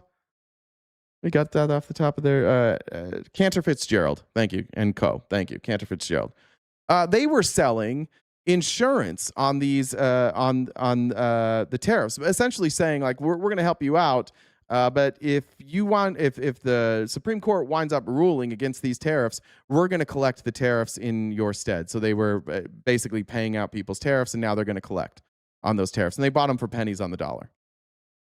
So a bunch of rich people, a bunch of corporations paid a bunch of tariffs, passed those prices on to you because they never lose money. And now the government is going to reimburse those rich people, those corporations. They're going to get all of their money back that they charged you higher prices for. The prices will not come down. They will continue to keep their prices higher. This was an absolute fucking gift to the rich, proving again and again and again that this man does absolutely nothing for you. He bends you over and fucks you in the ass repeatedly, and you show up every day and say, thank you, sir. Thank God it wasn't a black woman. Oh, man, it could have been so much worse. What if instead of being fucked in the ass repeatedly by the oligarchs, a black woman was president? How would we ever survive that? So that's where we're at, and that's what we predicted would happen. We told you the Supreme Court would rule against it. Once again, it's a tax on Americans. These reimbursements are not going to go back to other countries. They're going to go back to American companies, meaning it was always a tax on those companies, and they passed that along to you. So congratulations to everybody who voted for Donald Trump and saw your prices go up because of tariffs. Terrific. You lost that money, but the corporations who charged you more, they're going to get it back. Cool. At the same time, the Trump budget that they just are asking Congress for would increase our deficit by $30 trillion over the next 10 years. Cool. Done winning yet? You could make you're almost running out of a better argument than Donald Trump is literally Vladimir Putin's bitch trying to destroy America one piece at a time. That's honestly, like, if you're going to line up the evidence and you had to pick if we were just running a case on who Donald Trump was loyal to, I think the strongest case is that he is loyal to Vladimir Putin. You can make a strong case. I don't think you could make a case that he's more loyal to his family, to his friends, to this country. Maybe the only person he's more loyal to is himself. But outside of himself, the next person on the list is Putin.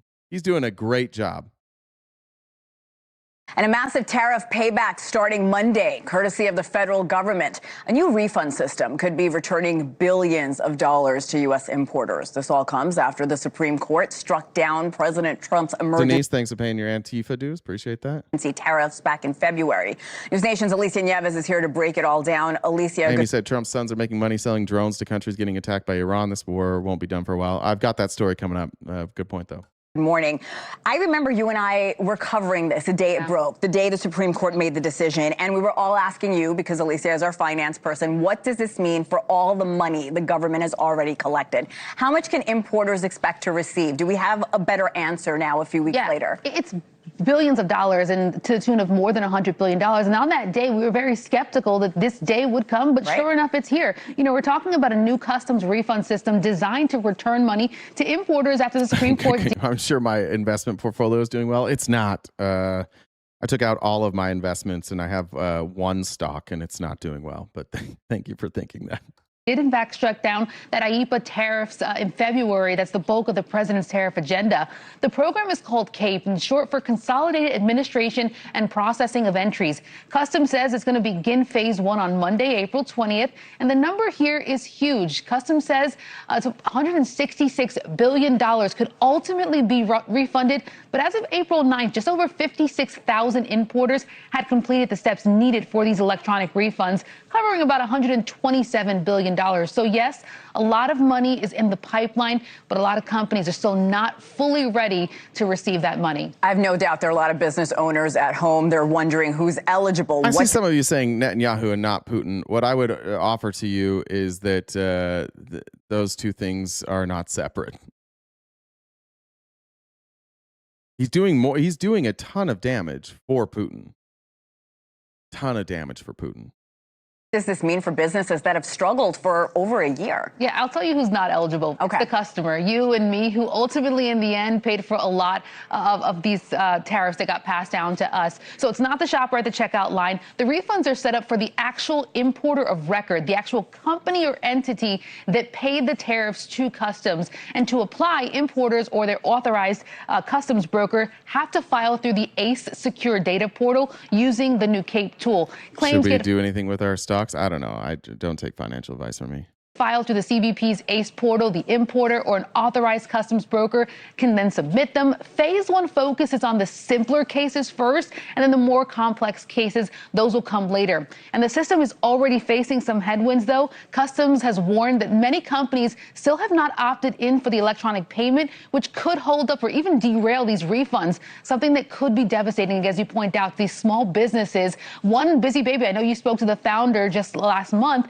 and she said she didn't raise her prices based on her customer base and those new parents who everything's really expensive for them. Just take a listen.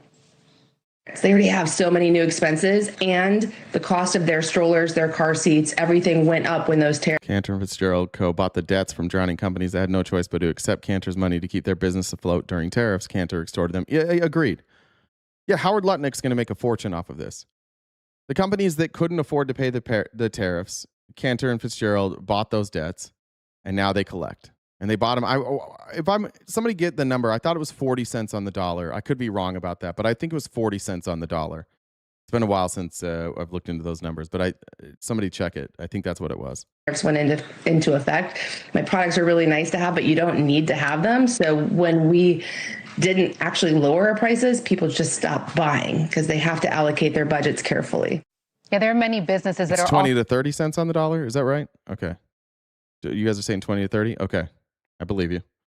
Also worried about portal glitches, paperwork problem, and whether smaller claims are even worth it at a time, when they're trying to chase these costs. For struggling businesses, this really could mean long-awaited cash relief, but for many of them, Monday is not the finish line. It's really the start of a long process to try to get their money back. Yeah, you and a lot of financial analysts predicted logistics were going to be very difficult when it comes to this money. Alicia and Yavez, thank you for that update. Thank you for watching. So those tariff shelves that Trump was saying he was going to pay he was going to use that tariff money to pay our bills? Didn't do that. Remember when you were going to get refund checks because of the tariffs? Where did those go? How come none of you care that Trump lied about that?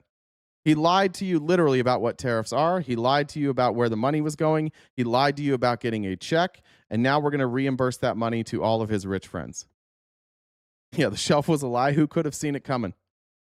How just on today, on 4/20, on the day of the Lord, the greatest day of the year, how is it on today that you are still comfortable with the fact that you've been lied to repeatedly? They still tell you that tariffs are paid by other countries, and yet are the reimbursements going to other countries? No, they're not. Oh, well, is exactly right, Mr. Miller. That's fine. It's fine. He can do whatever he wants. We just love him so very much. Day of our Lord Willie Nelson and Snoop Dogg. Praise be, peace be with you, and praise be to them. I voted for getting fucked over, soy boy. Suck it, nerd. Thank you. I didn't want good things anyways. That's what I really wanted. I wanted change. I get all those. Yeah, I think I got those. All right. Let's move on to here. Here's this was an interesting interview. Rokana. Get your take on where we are. Rokana went on with Fox, and I had this in clips, and then I thought we'd just fully show the interview because this doesn't go well for Maria Bartiromo. And one of two things is true about Maria Bartiromo: she's much dumber than I thought, or she's really good at propaganda and just lying about shit that she should know. One of the most embarrassing things about this war in Iran is that we are getting close, allegedly, to a agreement with Iran and a ceasefire with Iran that would give us some of what we had in the Iranian nuclear agreement negotiated by Obama. Some of it, not all of it.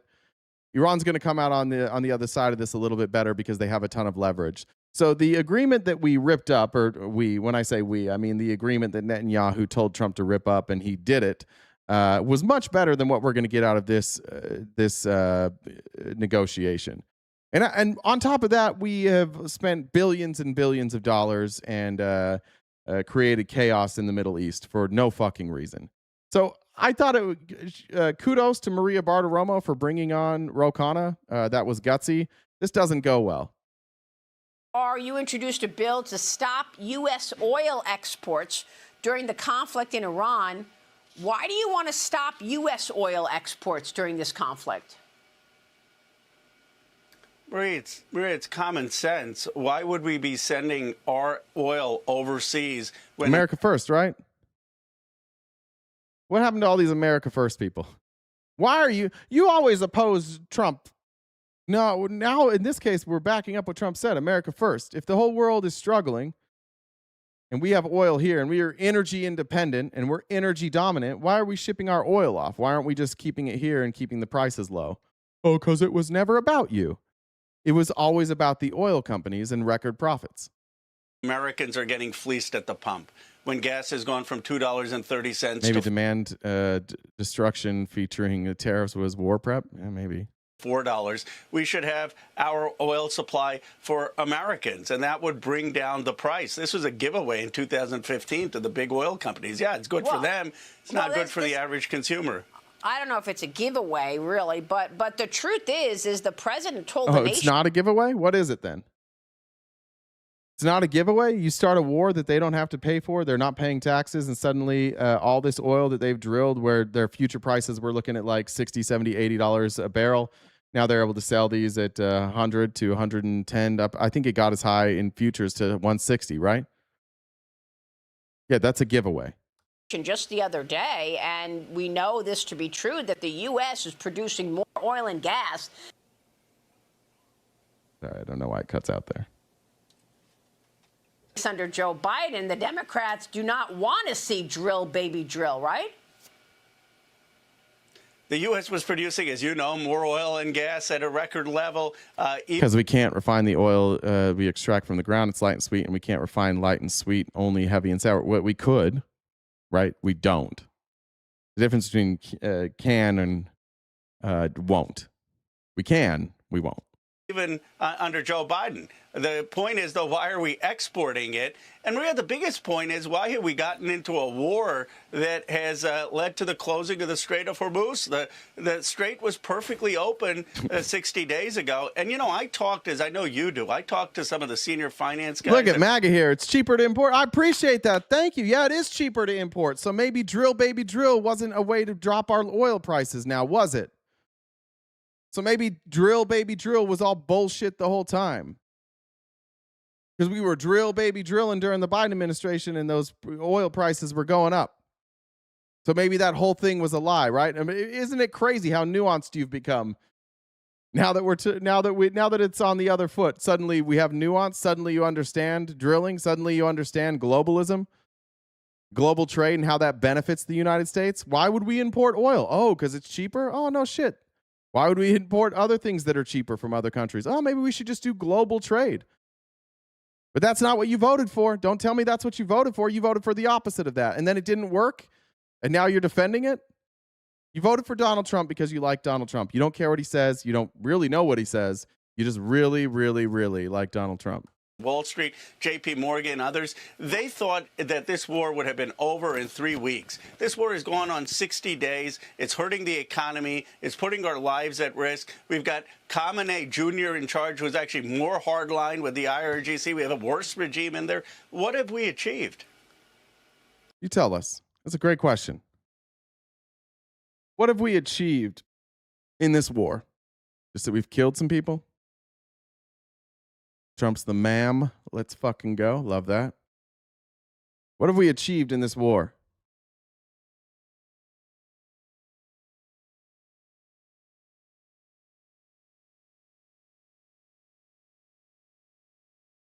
You found out pretty sunsets are from radiation.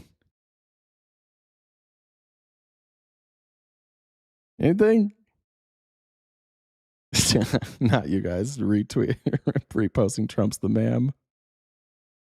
Trump and his cronies got real rich. There we go. There we go. Brother, for real, though, you need some attention, sweetheart? You've been coming after me all day. Just tell me what you got out of this war, would you? You called me crash out for a guy who's crashing out in the comments for the last 30 minutes. It's weird. Created more radicals. We've achieved energy independence. Yeah, for sure. For sure we did. Trying to stop Iran from killing civilians by killing their civilians. Yeah, that works out. Iran can't kill their own civilians. That's our job. Boom. Are you saying that you do not think it's a good idea to defang Iran from having a nuclear weapon? No, of course that's not what he said. Absolutely, we should do that. But this is not achieving that. We now have Khamenei Jr. who actually wants to do that. So, Congressman, how do you expect to do that? I'll tell you how your plan? Hold on. What is your plan to ensure that Iran does not have a nuclear weapon? Well, this is not doing it. This is putting Iran closer on the trajectory of a nuclear weapon because Khamenei Sr., who we assassinated, that's not true. That's not true. President Obama. Let me just finish, Maria. Let me just finish. Okay, go ahead. Let me finish. Go ahead. You know, look. Didn't Iran kill 30,000 civilians? No. I dare you to find a source for that number. I think that the number I've seen, it was up to about 7,000 now. Look, Khamenei Jr.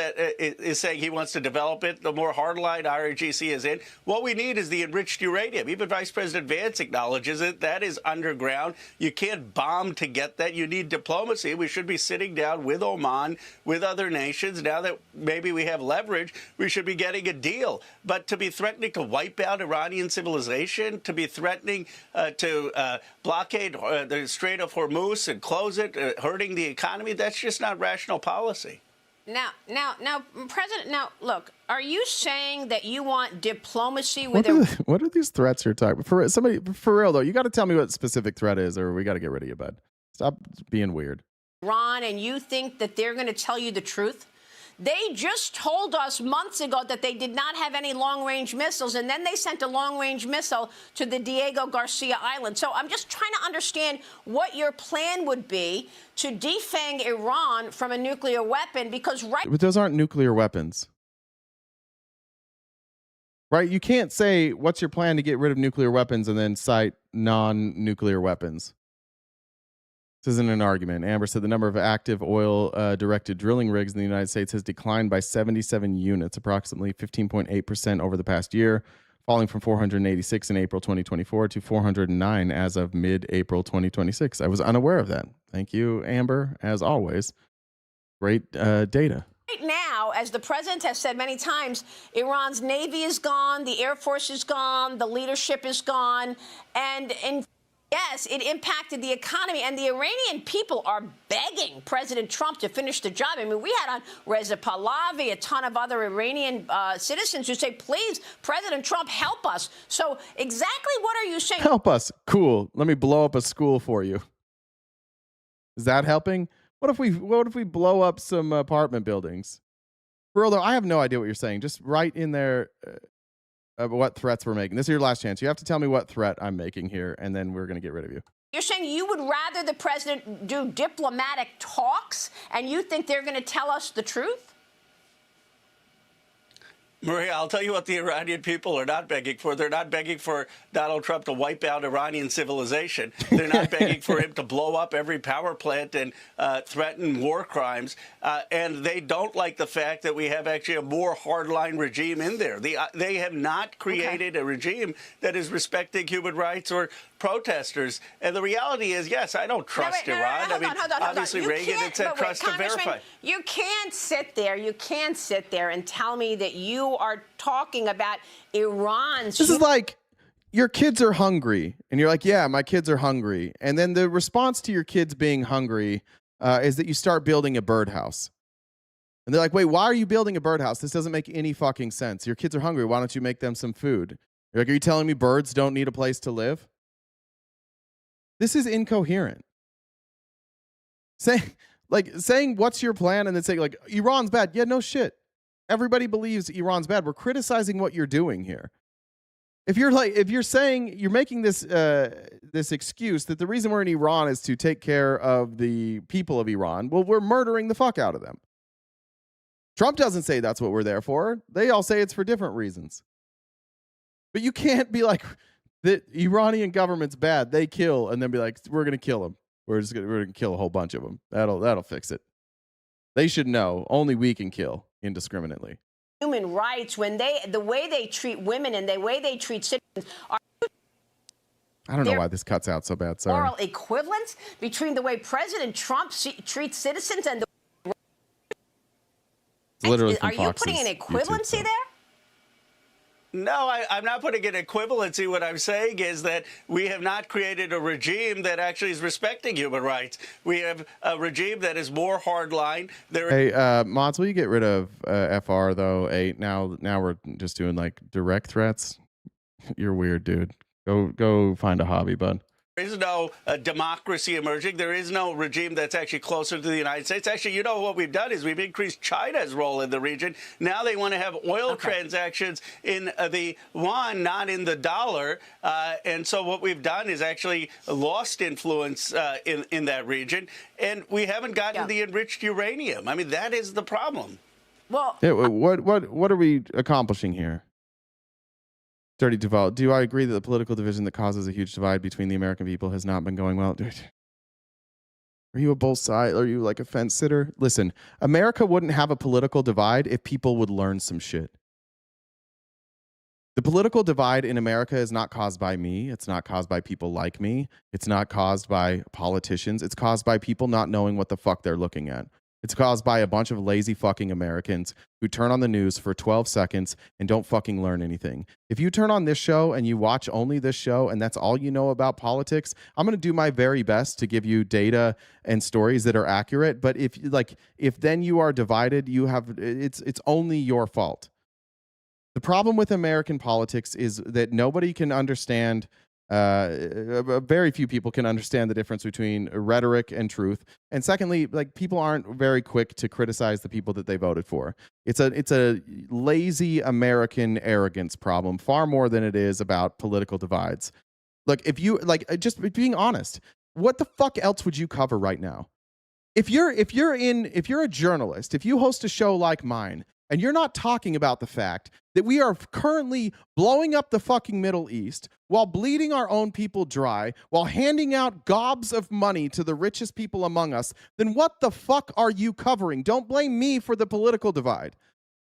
Blame you and blame, I don't know. What do you want me to do about that? I don't like fence sitters here. What else should I be covering here? I'm a 90s liberal? Cool. You were a fence sitter. 90s liberals are fence sitters. You shouldn't be a 90s anything. It's 2026. Everything has changed. Right? Don't be a 90s liberal. That is a problem. Honestly, I understand you're saying not being disingenuous. I'm saying the political divide is caused by that. Like, don't have a political ideology. Stop that. Don't do political ideologies. I was going to put an Andrew Wilson, he was on with Trigonometry, and he was talking about debating destiny and why it's so difficult for him to debate destiny. He's like, well, destiny doesn't have a set of values that he works from. Fucking good. Good. Because if you start with a set of values, you're working backwards. You're starting with, this is where I'm at, this is what I believe, now I've got to work backwards. Get rid of that. The big problem is laziness. And then stuff like this. Maria Bartiromo is smarter than this. She knows goddamn well that everything Trump is saying he's going to get out of Iran was in the Iranian nuclear agreement. And if you're somebody who is criticizing Obama for the Iranian nuclear agreement and cheerleading Donald Trump, then you are the problem, because look at what the goal is. The goal is that we restore the Iranian nuclear agreement. That's the goal. Only this time we cut NATO out for some reason. Only this time none of the people who are doing this with us, like that, it wasn't just Obama, by the way. It was Canada, it was France, it was the UK, it was the UN. Like, this was a massive agreement. The Iranian nuclear agreement was probably one of the most successful diplomatic negotiations this country has ever seen. And no, it wasn't perfect. And no, Iran didn't stick to every stipulation. And yes, Iran lied. And yet, like, yes, all of that is true. It's still better than where we're at right now. And at the end of that, at the end of the 10 years, when that expired, we would have renegotiated, and we would have had to renegotiate different terms. That's how this works. But instead of doing that, we ripped it up, and now we're bombing them, and we're going to get a worse deal. That's the divide in American politics. Don't have an ideology. Don't be ideologically driven. If you label yourself really as anything, I think that you just set yourself up to divide. That answer? Sorry, I know I get a little heated on that. I just think there's a correlation between the divide in the country and the country going to shit. Yes, but it's laziness. The divide allows the richest people in this country to control everything, extract all of the wealth, and it's going to shit because people can't afford to live, and we're arguing about whether or not trans people should play in sports. Like, that fucking matters at all. Our government was involved in gain-of-function research. Who fucking cares? The oligarchs have all the fucking money. They're buying all the businesses. They own all the land. And by the way, our planet is the climate is changing exponentially every single year. Natural disasters are getting worse and worse. And we got millions of people here in America who can't get health insurance and can't afford to eat. But yeah, let's worry some more about whether or not a trans person plays high school volleyball. That's the problem. There's no meeting in the middle, Dirty Duvall. There's no fucking middle. I'm telling, like, there's facts and there's not fucking facts. And then where you meet in the middle is like in legislation. That's the people that that represent us. It's their job to meet in the middle, not our job to meet in the middle. I don't have to meet any of you in the middle anywhere. We have to start with a baseline of facts, and we don't start with a baseline of facts, especially the current GOP. Name one thing the GOP believes that is factual. One. I can't play both sides here. I'm not a Democrat either, and like I think people like John Fetterman are just as bad. I think Chuck Schumer's just as bad too, but I'm not going to own this shit. I feel like if you watch this show, if you like this show, if you watch it regularly, you know we don't really like our government. We really don't like the Democrats. We sure as shit don't like the Republicans. But the middle ground has to be what is true and what is not true, and we have to work from there. That's the real problem. We're ideologically driven. Like, you're looking at Mamdani, who's, by all accounts, doing a really good job in New York. Why can't people admit he's doing a good job? Because they're afraid of socialism. Even there, Obama gave Iran $1.6 billion in cash on pallets in the middle of the night. That story's not fucking true. And that's where we're at with Republicans. She's going to bring it up here. Until we can get to the point where Republicans know the difference between the truth and their own asshole, we're stuck. And we're just going to have to pick them off one at a time until eventually that group of Republicans gets small enough that they feel like dumb fucks and they feel like outcasts and they finally admit, oh, everything, literally everything I believe is wrong, is a lie. It's not left versus right. It's literally right versus wrong, factual versus fairy tales. And that's where we're at. Until Republicans can start talking about things that are true in any way or statistically backed, then yeah, we're fucked for a while. I think that President Trump is trying to negotiate that, and he told me yesterday directly that he's expecting a deal to be signed tonight in Pakistan. I want to move on to other issues because I know you're doing a lot, Congressman, and we appreciate that. But here's I'm a registered Republican. I would consider myself independent of parties. I do not like either party. I'm only a registered Republican, so I can vote in the primaries. The Republicans are significantly worse than the Democrats, but the Democrats do suck also. my final question on this issue. Are you suggesting that Obama's leadership on Iran was better? Because under President Obama, there were 14 wire transfers to a... Hold on. There were 14 wire transfers to a Swiss account linked to Hezbollah between 2014... Ricky, real quick. Ricky, tell me a country where socialism didn't work, and then tell me a country where capitalism did work while we're watching this, because I want to prove something here to you. But again, this is Republican dumb fuckery. This is just messaging and ideology. Socialism hasn't worked. Give me a country where socialism didn't work, and then give me a country where capitalism did work. Thanks, Ricky. In 2016, that was a total of $1.7 billion. The same $1.7 billion he told Congress was frozen Iranian assets. Now, there was a back channel to Tehran through Valerie Jarrett, active for 2012 to 2024. This was after he left office. So, you know, it was almost like a shadow government. He also sent pellets of cash in a plane to Iran. Now, why would you send money? How? This is why. This is what we're talking about here. Like, what do we do about Fox News? What do we do about them just lying? If Fox News is going to be honest here, they're going to say those pallets of cash, that was Iranian money that was frozen until Iran met certain conditions. But it was never our money. We didn't give them $1.6 billion worth of cash. We held their money as leverage to negotiate. So then once we negotiated, we gave them the money. That's how motherfucking leverage works. That's how diplomacy works. Honestly, I don't know. I don't really like the idea that we can just like hijack people's money like that. I don't really, if somebody did that to us, if any other country just hijacked $1.6 billion of our money, it was like, we're not going to give this to you until you agree to what we want you to do. We'd be like, yeah, we're going to blow you up now. Sorry. Like, we just play by different rules. But if Fox News wanted to be honest, if any of these people gave a goddamn about bridging this divide, she would just tell the story correctly. We froze $1.6 billion of Iranian assets. We do this all the time. And then we use that as leverage to get what we want. And there were stipulations for the $1.6 billion and how they were allowed to spend it. And we had oversight. And yeah, some of that money got to Hezbollah. Yeah, some of that money got to Hamas. Yeah, some of that money sometimes gets to ISIS. Yeah, some of that money gets to a lot of extremist groups. You know where they also get a lot of money? From the United States government. You know where Hamas got a lot of money from? Benjamin Netanyahu. You know where Hezbollah got a lot of money from? Benjamin Netanyahu. Now, Netanyahu was giving Hamas like $30 million, I think, a month or some shit like that, just to make sure that the people in Gaza did not unite. So he had to keep funding Hamas so that there was a division inside of Palestine, because ultimately he wanted to take them over. So like, you can't use this argument only one way. Like, the reason that the people that attacked us on 9/11 were so upset is because we kind of fucked them over.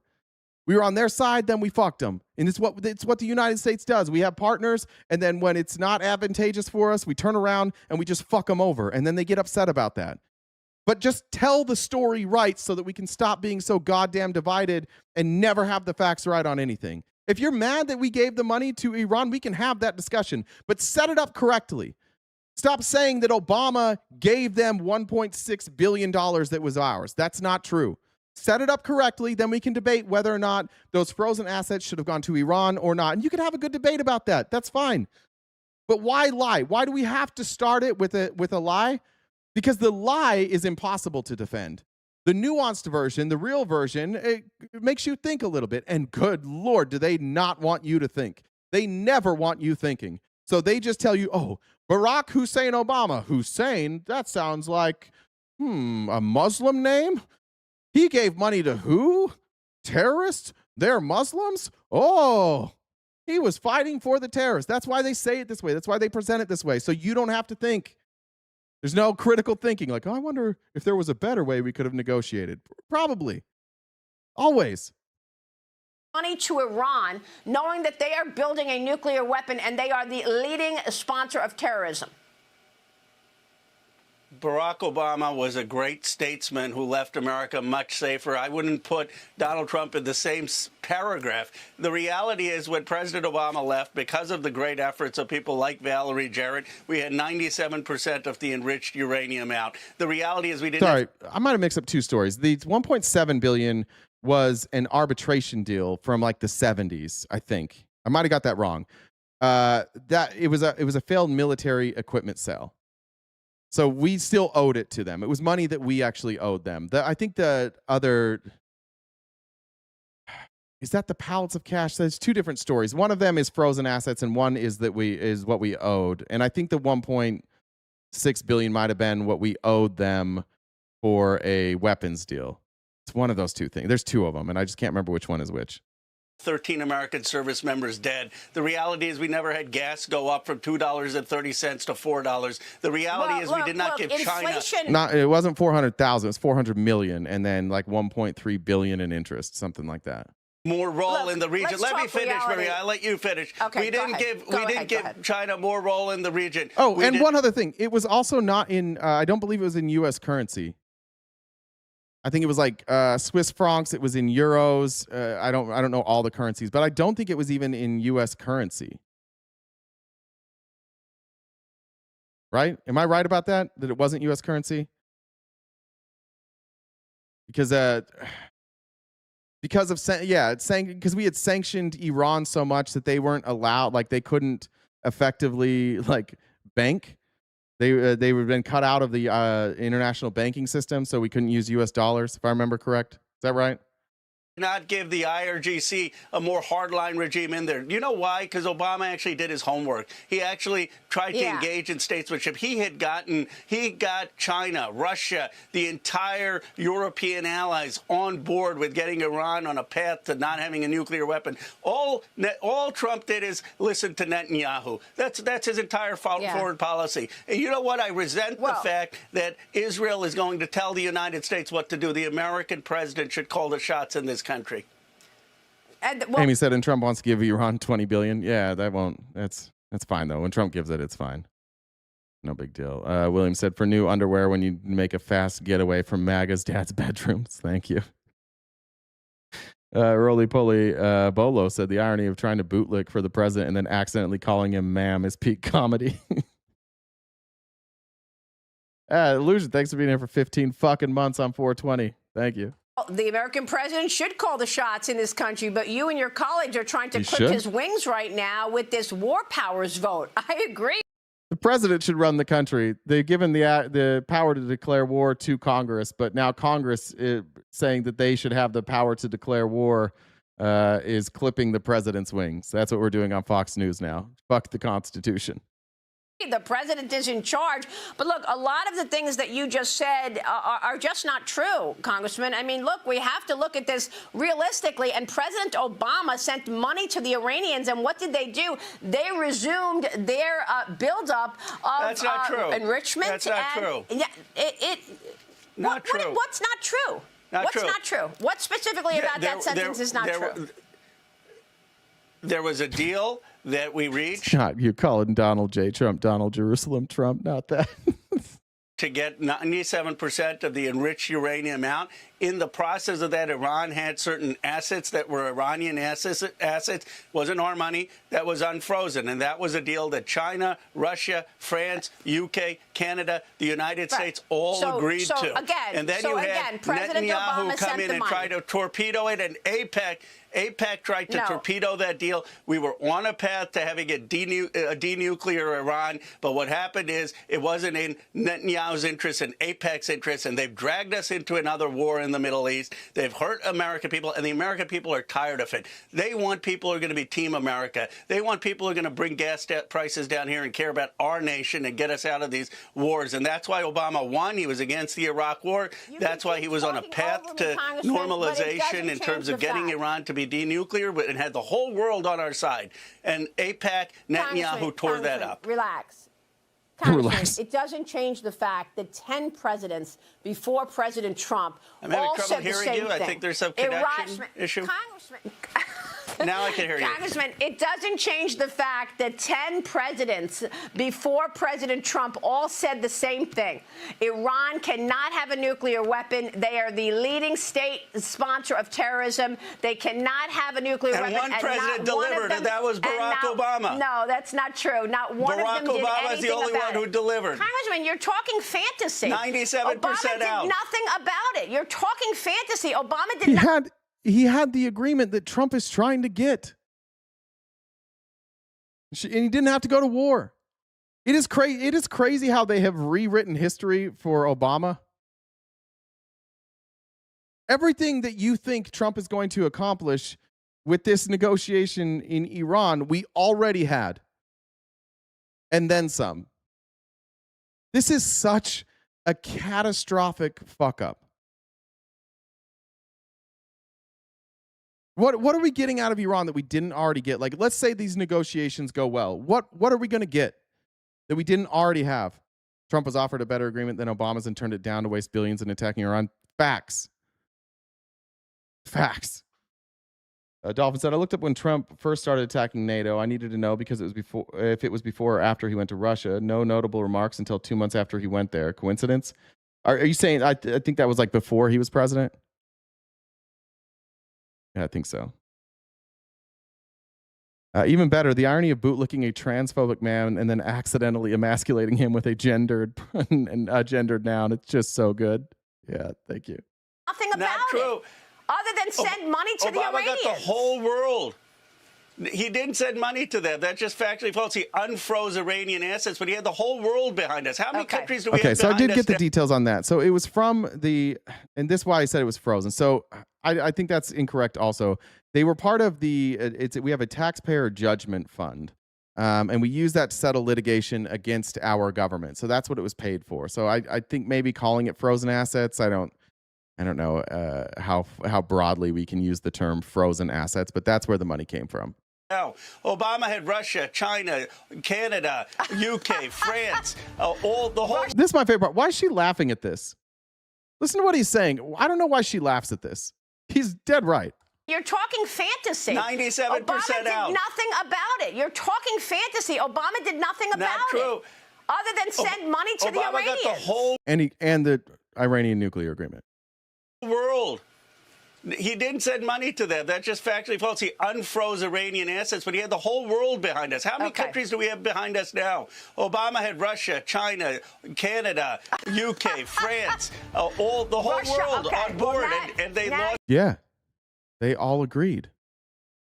I don't know why she's laughing at that. She might not know. Like this is the dumbification of the GOP by Heritage Foundation. They've just dumbed you all down. It's like talk radio. Rush Limbaugh got this shit started, and they just dumbed you all down to now we're here, where you can't accept like basic facts. 97%. I don't think she I don't think she knows. Honestly, Rebecca. Wow. I honestly don't think she has any idea. You lost me. Might be drunk too. Saying Obama had Russia and China in their corner. I think you know better than most that yeah, they did. They supported it. Russia and China are not in our corner. Congressman, we will continue this discussion, this issue. And we appreciate you. Thank you so much, Rokana. Thank you, Maria. David's got it up to 150 billion now. We've gone from 1.7 billion to 150 billion. That's where David has the number at now. You're doing great, David. You're doing really, really well. We need to make a "You're doing great" T-shirt and just send it to MAGA every once in a while. Not even close, dude. Not even fucking close. Get it together. All right. But the good news is the deal is going to be signed tonight. Oh, a deal wasn't signed. Never mind. I want to talk a little bit more economy, and then we'll move on to Iran. But I wanted to show you Kevin Hassett this morning. I honestly thought that he had. I thought that he was still working at Dunder Mifflin in the warehouse. I know he started as a pretty cool story.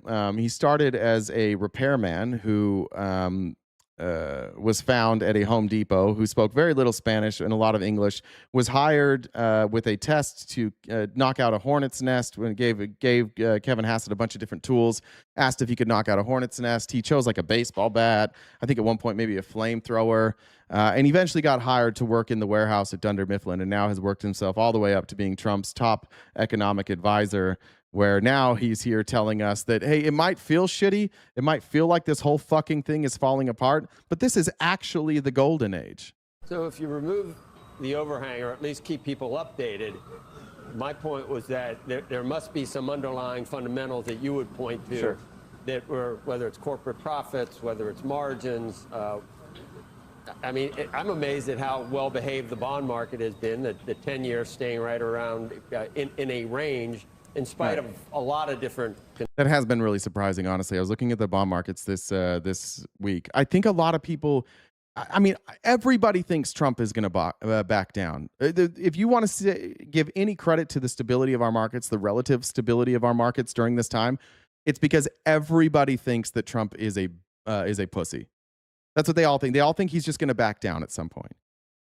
There's no, and if you look at like our futures, there's no downside. Like our markets aren't going to take a hit if we pull out.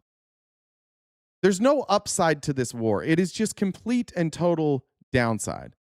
And so our markets are like, everybody here is just kind of holding on like, I think he's going to pull out. I think he's going to pull out here. He's going to back down. He always does. And that's why we have like some stability. Concerns about debt and inflation and everything else. Well, as you know, that we've had 2 earnings seasons in a row where basically everything's surprising on the upside. That's happening because the golden age that President Trump promised is starting what to be I'm hearing is that pulling out does work. It's better than not pulling out. Very visible in the profit data, but also more importantly in the wage data. If you're a person who has a job where you're making tips. Now, just so I don't think we do a very good job explaining this all the time. These are treasury bonds. So this is the percentage that we're paying essentially on our debt here. And we're seeing that we're sitting at about 4.26% on treasury bonds. And so there's still some market for treasury bonds. There's still people willing to buy them. If we start seeing this rate going up, and you can see that it peaked here in April, when we start to see that rate going up, that's people essentially saying investment into the United States is risky. So we are. It is interesting to me. I think that most people, and there's a lot of insider trading. So this tells me the insider traders know that Trump eventually is going to back down. Or you're making overtime, or you're a retiree who thought that Social Security wasn't what you expected, you need to make some more money. All of you got huge tax breaks in the $4,000 to $7,000 range because of the big, beautiful bill. And so I think that with strong domestic economy, then the question is there something about the foreign relations that could... That's a good point, too. I don't know why somehow in America we've decided that the markets are somehow a reflection or an accurate depiction of how Americans are doing. They're not, especially with the amount now of stock that is owned by the richest among us. I think that we talk way too much about it. I think that we have allowed presidents, and it's not just Trump, it's every president, we've allowed them to use the stock market as some sort of barometer of success when ever since, since Clinton, this has been sliding in the wrong direction for most of us. It shouldn't be the barometer. The barometer should be like, how much money do people have left over at the end of the month?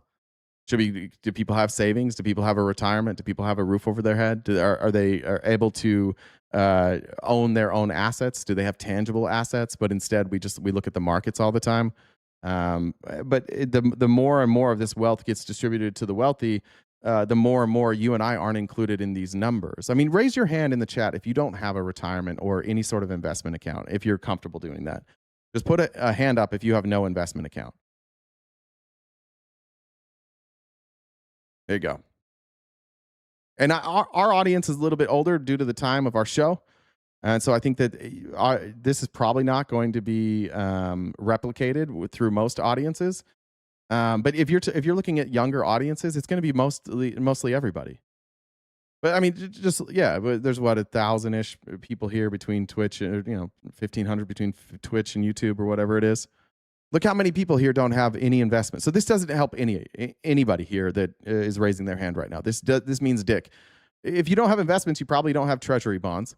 So this is just an indicator of what other rich people think about the United States. The rich are doing okay, and other rich people keep thinking it's going to go okay. That's never actually a good sign economically when the rich are ignoring patterns that are easily marked and saying, don't worry, it's going to be okay. That's usually the sign that we're in a bubble and a crash is on the way. I just hope that we can replace enough of these dipshits that when it does crash, we don't bail out all the rich people again.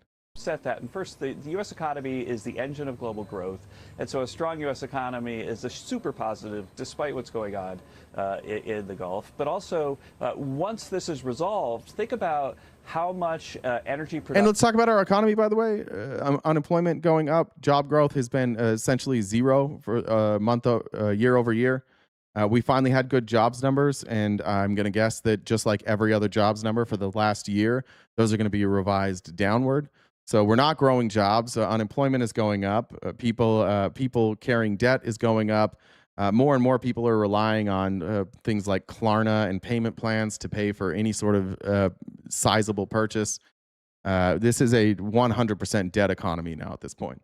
In the K-shaped economy. Good point. Proud atheist. It's a good way to talk about it. Gulf area has been depressed over time because of the huge risk premium associated with Iranian misbehavior. And so once this thing is done, think about the explosion in new energy production that can happen in the Middle East, driving prices way, way down over time, including in the U.S. The final thing I can say is that if you look at the ship traffic data, it's kind of like... It's a remarkably happy man for getting on CNBC every day and lying. Every empty vessel on Earth is headed towards the U.S. to fill up with oil right now. So the U.S. is the biggest oil producer on Earth, and the capacity that we have to meet the demand of people who are stuck in that picture that you're showing, I think is a positive surprise for markets. I think he is an economist. He worked for, he's not like a private sector guy. He was on the, what's that right wing, the American Enterprise Institute. He was an economist for them.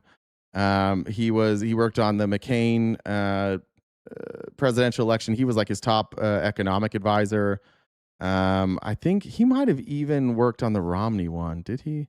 He was an advisor during the Romney campaign. Yeah. So he taught at Columbia Business School. He was a research economist for the U.S. Federal Reserve Board of Governors. I don't think he has much private experience. This is somebody who's kind of just been a think tank guy his whole life, but he works, if you know anything about the American Enterprise Institute, it's I don't know if that one specifically is funded by the Koch brothers, but that's what he does. He goes out and he bootlicks for billionaires, and he's a big fan of things like the Laffer curve and trickle down economics, all that shit that doesn't work that they keep telling us works just because they're getting rich.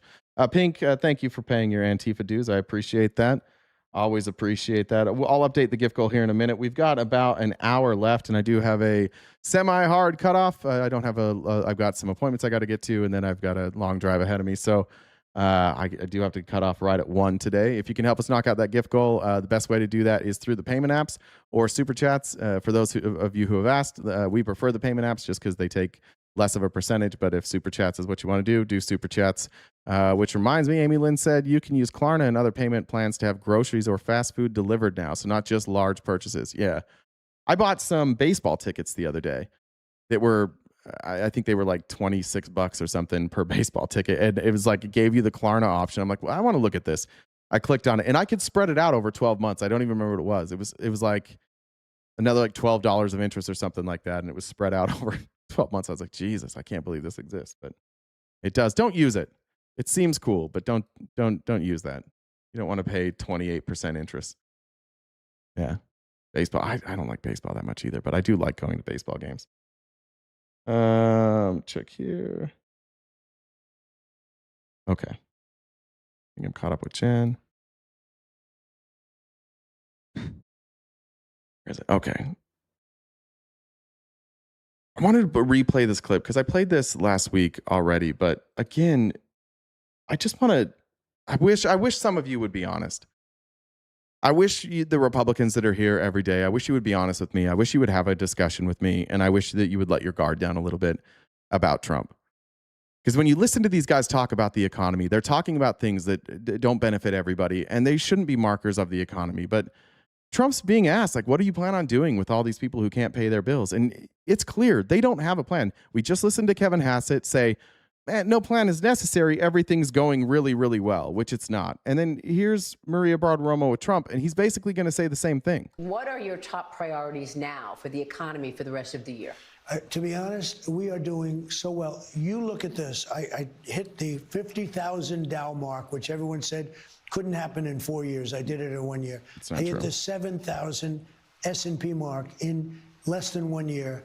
It's true that he hit it. It's not true. I don't know anybody. I can't find this quote where somebody said it was going to take 4 years. Which was a number, as you know, you reported it. They said if at the end of 4 years you hit those numbers, I did it at the end of a year. And I said, now we have to do a little bit of a turn, a detour to a place called Iran, and we have to stop them from ever having. So what are you going to do? Oh, I've done everything perfectly, and we just have to take a quick detour here to Iran. Why? Nobody knows.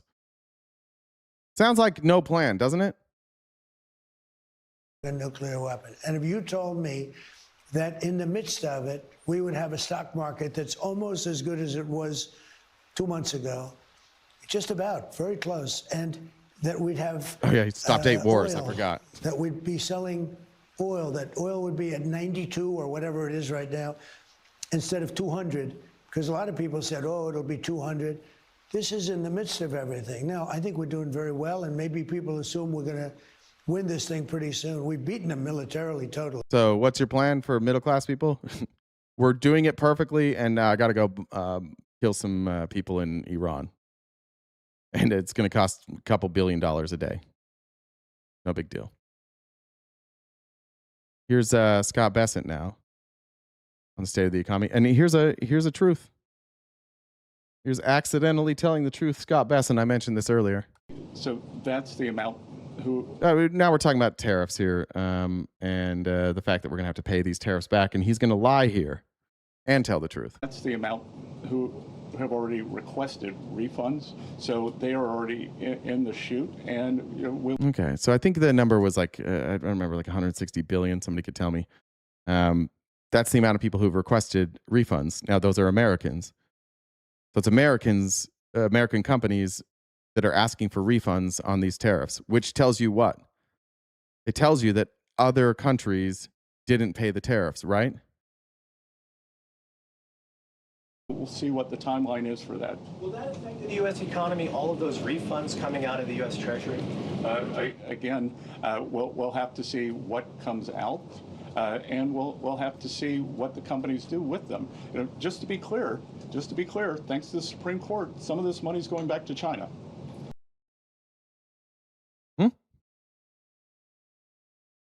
First of all, fuck the Supreme Court, he says. Fuck our conservative Supreme Court. Fuck those guys. Second of all, how's it going to go back to China?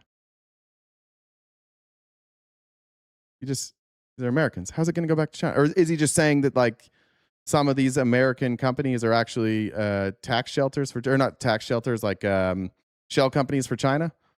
Well, if that's the case, why don't you guys do something about that, federal government? Because that's the only way the money goes back to China, right? Because China doesn't pay tariffs because we can't charge China tariffs. So the only way any of this money is going back to China is if China is running companies here in the United States and we're allowing that money to feed back to them. Right? That's going to be their excuse now. Well, we shouldn't have to give refunds to people because China might get some money back. Do something about that then. Why don't you do some enforcement then?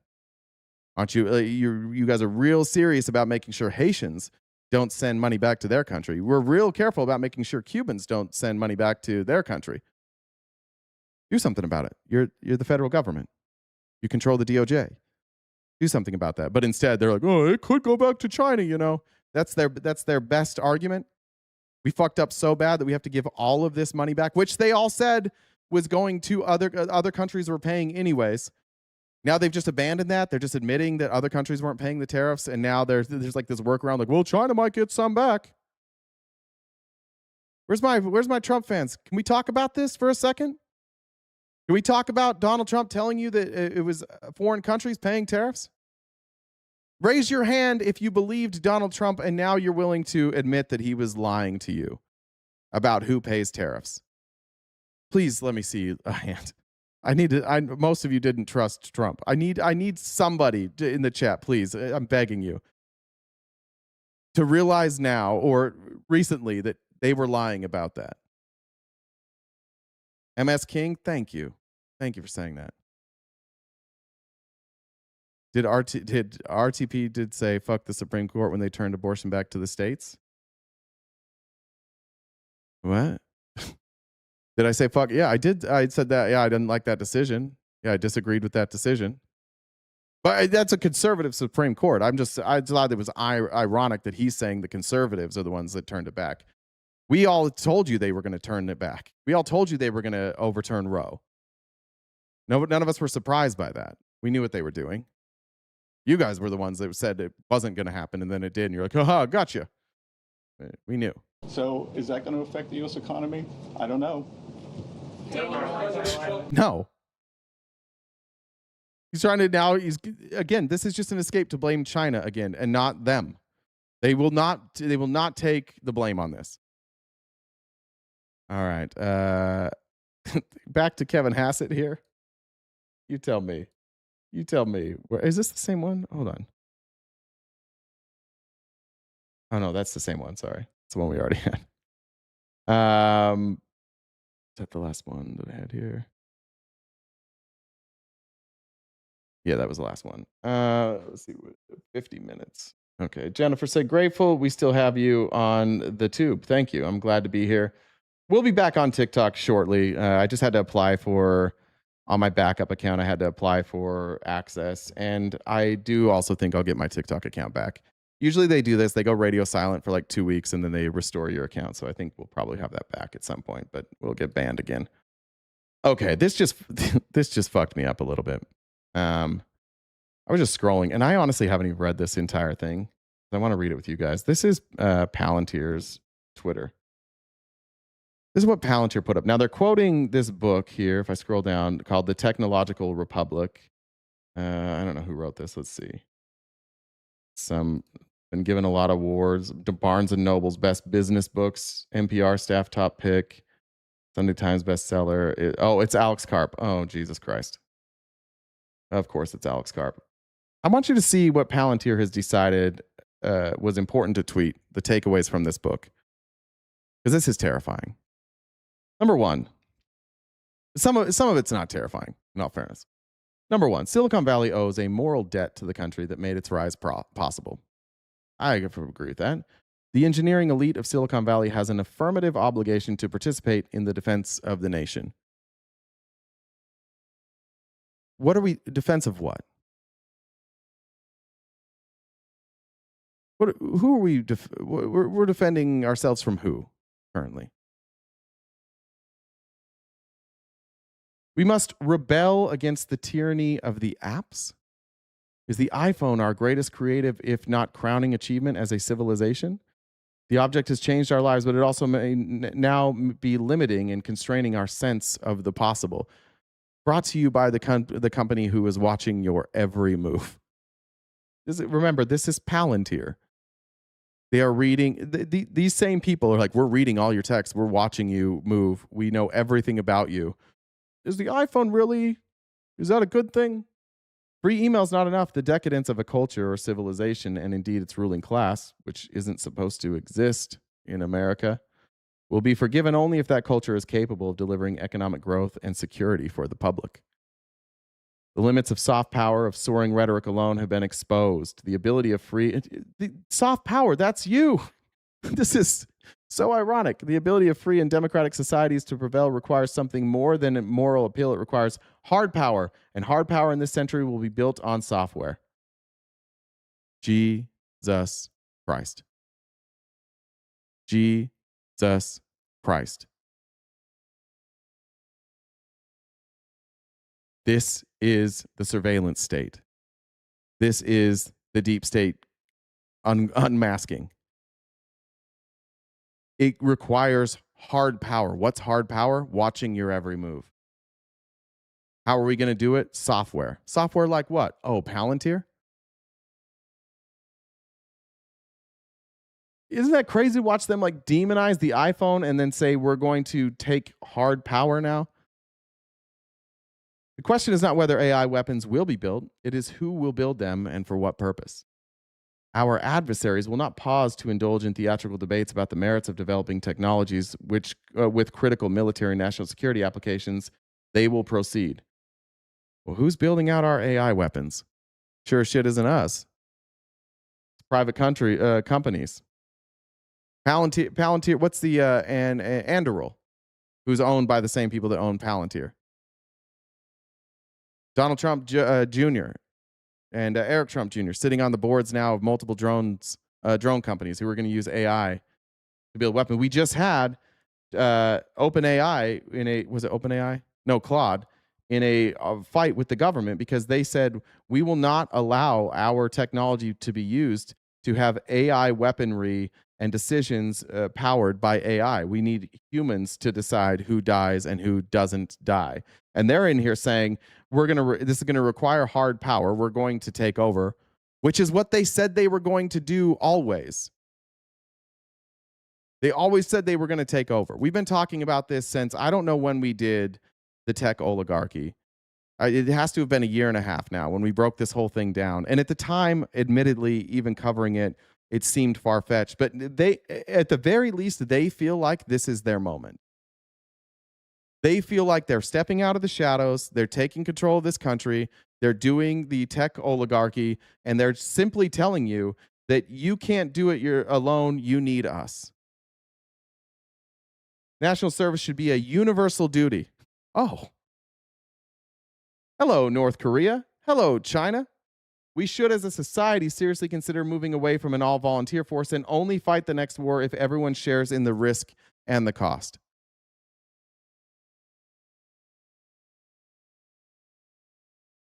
These are the people that are running all the technology in our government right now, all the software in our government. Isn't that what? Don't we have people like in their 50s now being conscripted in Ukraine and in Russia? Now we should be forced to fight these wars that nobody in America agrees. The majority of Americans don't want to fight this war, and we should all be required to fight these wars. How about no wars? Yeah, I thought they were about that, Captain 75. Alexander said, documentary recommend How to Become a Cult Leader on Netflix. Excellent recommendation. I will second that recommendation. Let's see, did I miss that? Tanya said, happy Monday. Thank you, Tanya. I'll get that for you in a sec, Jen. If a U.S. Marine asks for a better rifle, we should build it. And the same goes for software. By the way, our military is currently eating dog shit, like actual dog food.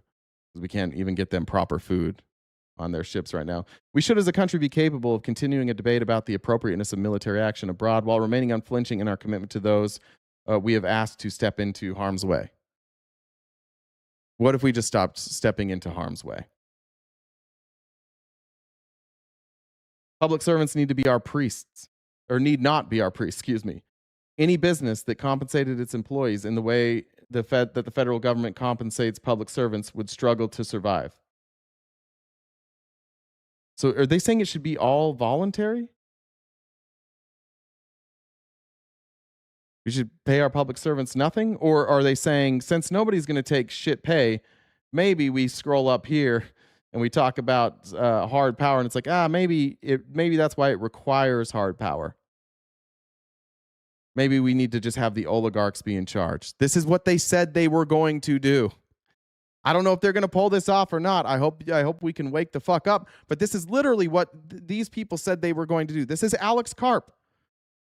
They want to end democracy. They want a meritocracy, and they believe meritocracy is like these tech innovators, that they are the ones that should make decisions. No more democracy where you pay people a good amount of money to represent you. We'll just do hard power instead. I'm at the dispo. Do you want anything? Everything. Thank you. We should show far more grace towards those who have subjected themselves to public life. The eradication of any space for forgiveness, a jettisoning of any tolerance for the complexities and contradictions of the human psyche may leave us with a cast of characters at the helm we will grow to regret.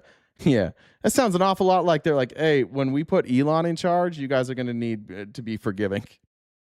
You're going to need to forgive all of us who have fucked over the entire American public in order to gain this power. And when we take power, you need to be forgiving, please. Oh, and by the way, you'll be living in a surveillance state where you're all conscripted into the military. So who really gives a fuck if you forgive us or not? But if you don't forgive us, you're probably going to wind up in jail.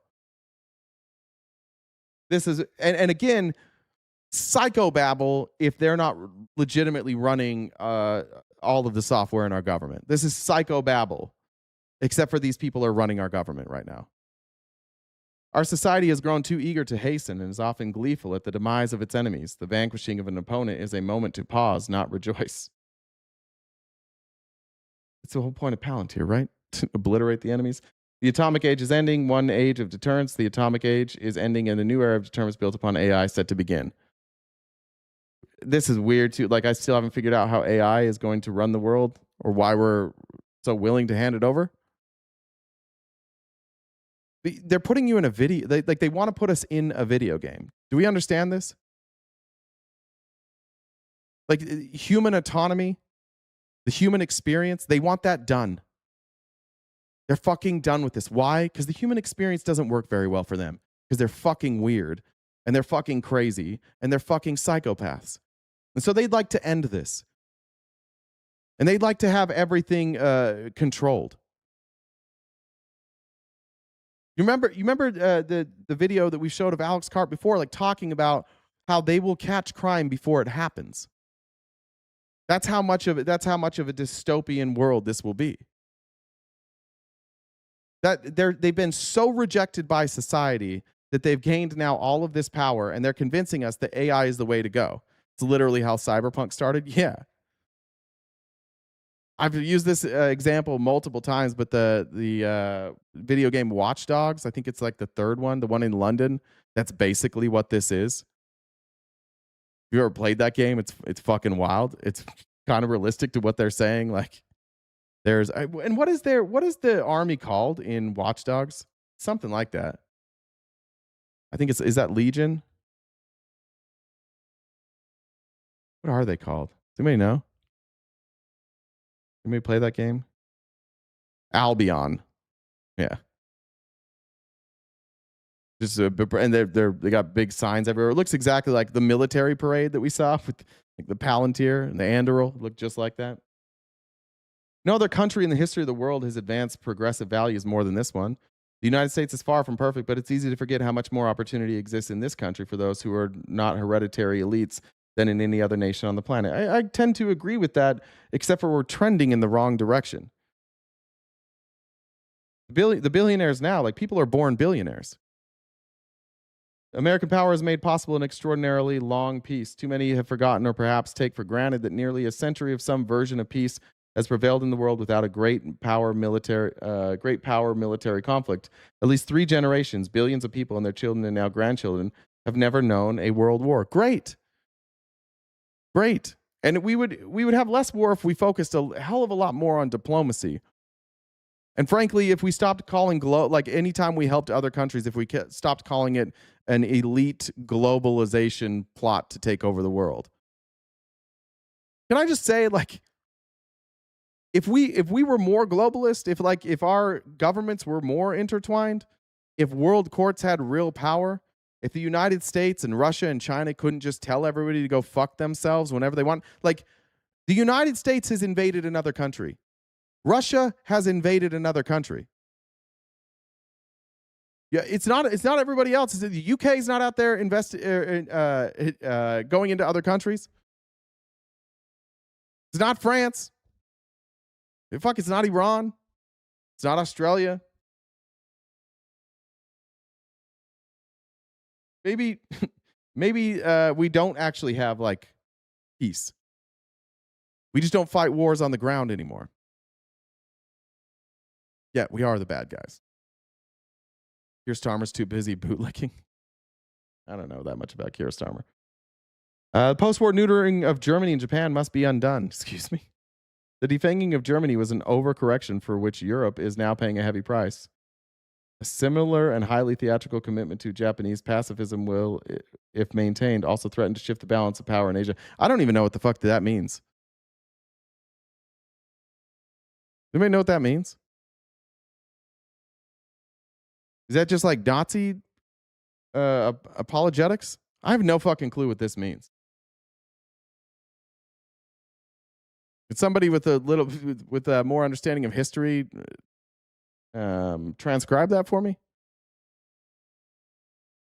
Honestly, Chuck, can you help me with that? It sounds just like some Nazi bullshit, but I'm trying to read this in maybe a different way. Dollar Train, thanks to RTP, Gen Mods. Fuck Robert, appreciate that. About 35 minutes left. Oh, what do we got here? Hopefully my internet's not dying. Means Germans should be proud of their Reich heritage. Yeah. Does anybody know what that means? If it's not like just Nazi shit?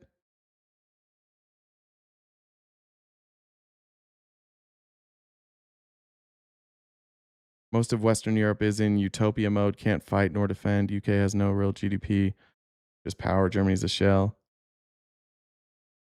It's Nazi shit.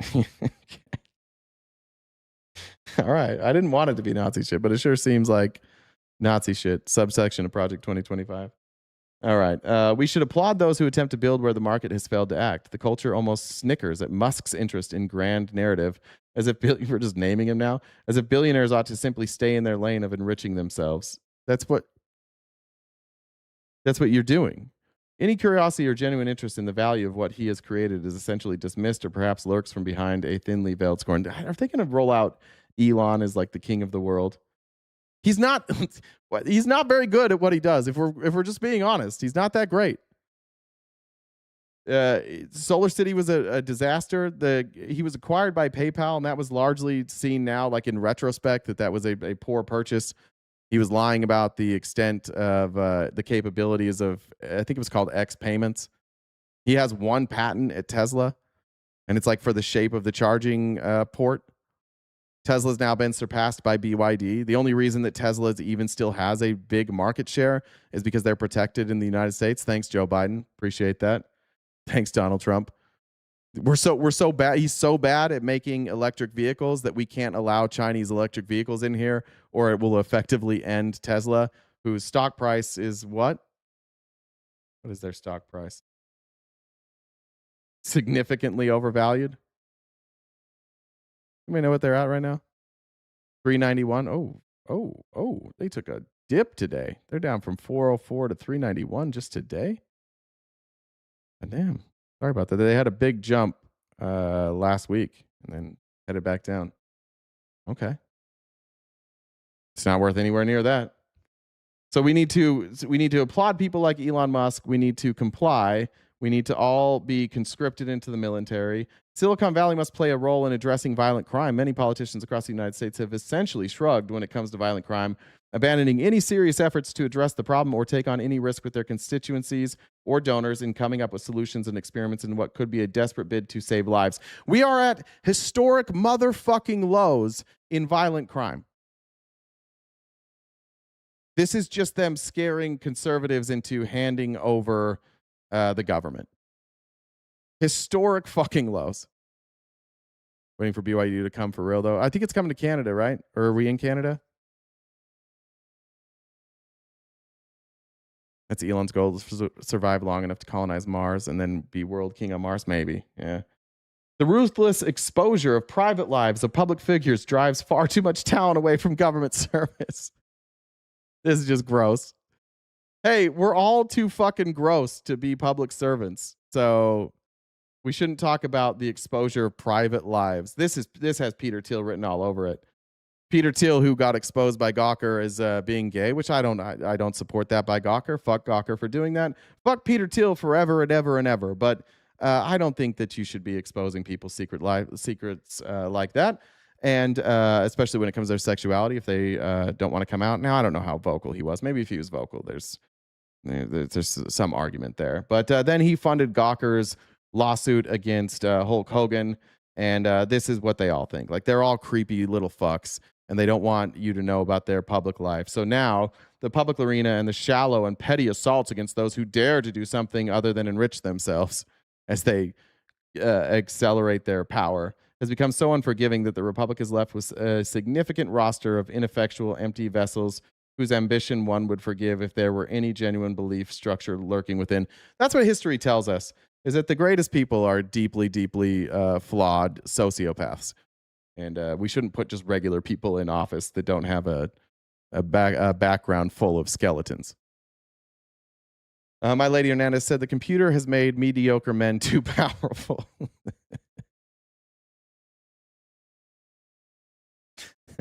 That is true. I feel like some people are probably going to would say that about me, and that'd probably be fair too. The caution in public life that we unwittingly encourage is corrosive. Those who say nothing wrong often say nothing much at all. That is such fucking bullshit too. I hate this. You know, I say fucked up things every single day. But you know what I don't do? I don't like threaten people. I don't punch down. I don't defame people. I say some weird things about fucking people's dads. You can say whatever you want in this country. This is bullshit. This is just people who are Nazis or racists or people who want like an ethno-state, saying it's not fair that I don't get to say things about being in an ethno-state. No, this is what happens. If you say fucked up things and enough people don't like it, then they're going to rebel against you. And they're like, we should not be allowed to rebel against each other. Does this scare any of you? These are all Trump's friends. These are the people who are running the software that is basically now the backbone of our country. And they're advocating that their software and their AI decisions now get to run our military. Should we do this? Does this sound good to you? Is Robert still here? Does this sound good to you, Robert? Jen, I'll update that real quick. Actually, Jen, I need to pee real fast. Can you? I'm not going to make it. Will you do announcements real fast in your froggy voice, and then I'll be right back. Are you here, Jennifer? I'm here. Thank you. I thought I was going to make it, but I'm not going to. Oh, you turn off. It's not good for your bladder. To hold it in. Anyways, so I've asked Jay where we're at, the total on his end. So we've got like 180 left in the gift goal. So we're a little bit behind. We should be a lot further. So if we could knock out the rest of that gift goal quick, fast, and in a hurry, that'd be awesome. So Venmo, Cash App, PayPal, Super Chats, all that goes towards knocking out the gift goal balance. Where's Robert in here to cry? Because that's what he does best. I timed him out for a minute because he was being a turd, but whatever. Anyways, if you guys aren't subscribing already, please do so. We've moved the members only event from tonight to Wednesday. So we will be having movie night on Wednesday. If you guys disagree with our TP, you can come up and talk. And how you do that is send me a message on Discord. My Discord username is the same as the Venmo. So Jen with 2 N's, Stud with 2 B's, the number 1. Because I don't name call and then goes on name calling in one breath. No, he says he name calls. He doesn't deny that he name calls. It's one of his favorite things to do. And he also likes to talk about how he fucks your dad. So whoa, that's a fun time to come into that conversation. Well, they were saying that in one breath, so you don't name call and then go about name calling for one breath, and a breath later. And I said you admit that you name call, and you also talk about how you like to fuck their dads. Yeah, I don't know where anybody got that idea that I don't name call. Name calling's fine. Yeah.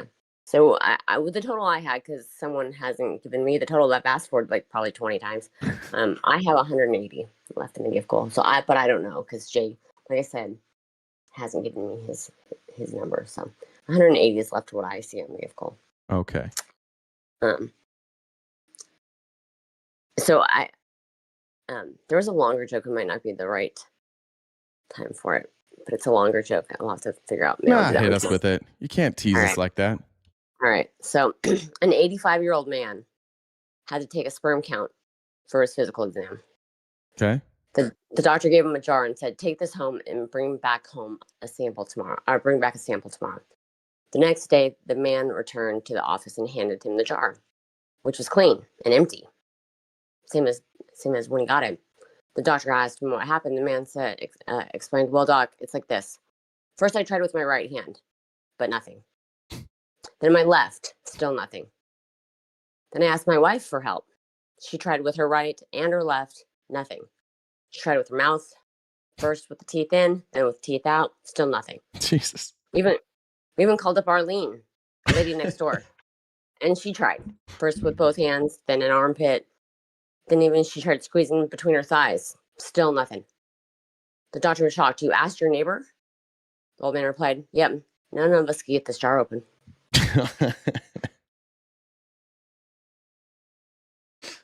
All right. I didn't see that coming. That was weird. Okay. Thank you, Jen, very much. Yeah, we are a bit behind. It is hard with us to hit our gift goals, just being fully transparent when we're not on TikTok because we lose a huge part of our audience. So I appreciate it. If there's some of you that watch this daily and you haven't been able to donate before, you didn't before, we would appreciate that. It is a lot of work, and that's kind of like our number that we have to make in order for this to continue to make sense. So I appreciate you guys helping out where you can. If we can knock that out in the next 25 minutes, that'd be dope. And it would be nice if it wasn't always the same people, but for some of you that are regulars, I appreciate that very much. Let's continue here with, I think there's only a couple more. This one, the pervasive intolerance of religious belief in certain circles must be resisted. The elite's intolerance of religious belief is perhaps one of the most telling signs that its political project constitutes a less open intellectual movement than many within it would claim. I don't understand this argument very, very well. Again, this is where like myself and many on the right find disagreement. I don't think we should call religious beliefs intellectual movements. If your belief requires you to, if your religion requires you to believe in things that have no evidence, then I don't think you can also say it's an intellectual movement. It's just cult shit, which is fine. You can believe things whenever you want, but I think it doesn't provide any value when we're talking about government. There's no way to do it. Who was it might have been Destiny. It was Destiny in a debate. I don't know who the guy even was, but he asks him, he's like, all right, like, how do we figure out what's right and wrong here? Let's just say that you and I believe in a different God and we're stuck. We got to make a decision. And you believe that God says murder is bad, and I believe that God says murder is good. How do we square that? How do we find a middle ground there? If you start with the belief that like this person or this being said it's bad, and so that's my belief, and the other person says the exact opposite, how do you square that? That's not intellectual. I'm fine with anybody having those beliefs, but those need to be removed from public discussion. If you can't agree on the basis of where you're getting your facts from, if where you're getting your opinions from, or what you call facts is something that none of us tangibly can see or feel, then I don't think it counts. I don't think it should count. So I just disagree with that. Christina said, first time, but it's for Jen's joke. Thank you. Bamarola said, gift gold. Thank you for all you do. Appreciate that very much. Some cultures have produced vital advances. Others remain dysfunctional and regressive. All cultures are now equal. Criticism and value judgments are forbidden, yet this new dogma glosses over the fact that certain cultures and indeed subcultures have produced wonders. Others have proven middling and worse, regressive and harmful. That's Nazi shit. This is just Nazi shit. This is ethno-state shit. And now it makes sense now why we were talking about Germany. You want to talk about the countries right now that they would label as third world countries? What do all of them have in common? At some point, a white country came and fucked them up. And you can say like, oh, like this is the argument from all of them is, oh, well, it was the white countries that learned to fuck them up. Oh, so evil. So just sheer evilness now is intelligence. It's the might is right thing. Ironically, these same people that are arguing that you can't have democracy because it provides a will or mob rule, they're saying like, well, our mob rule when it comes to our cultures, that actually does show that we're better.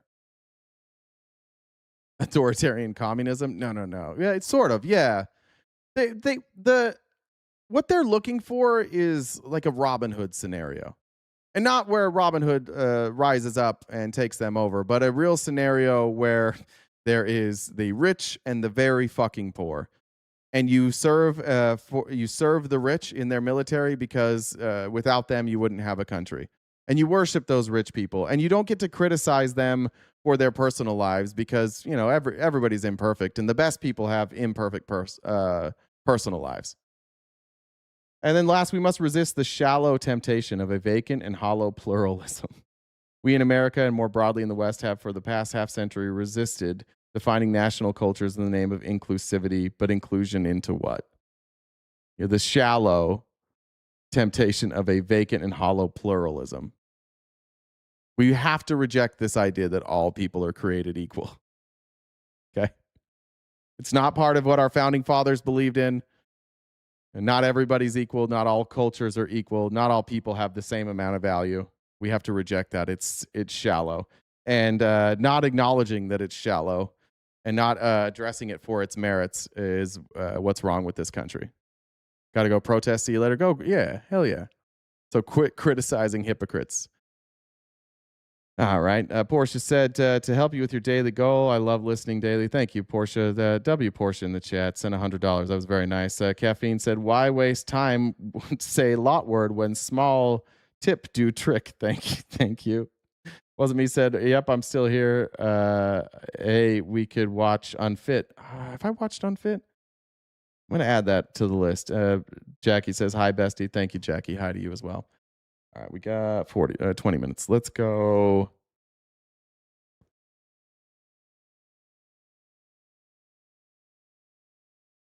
Man, how long is this?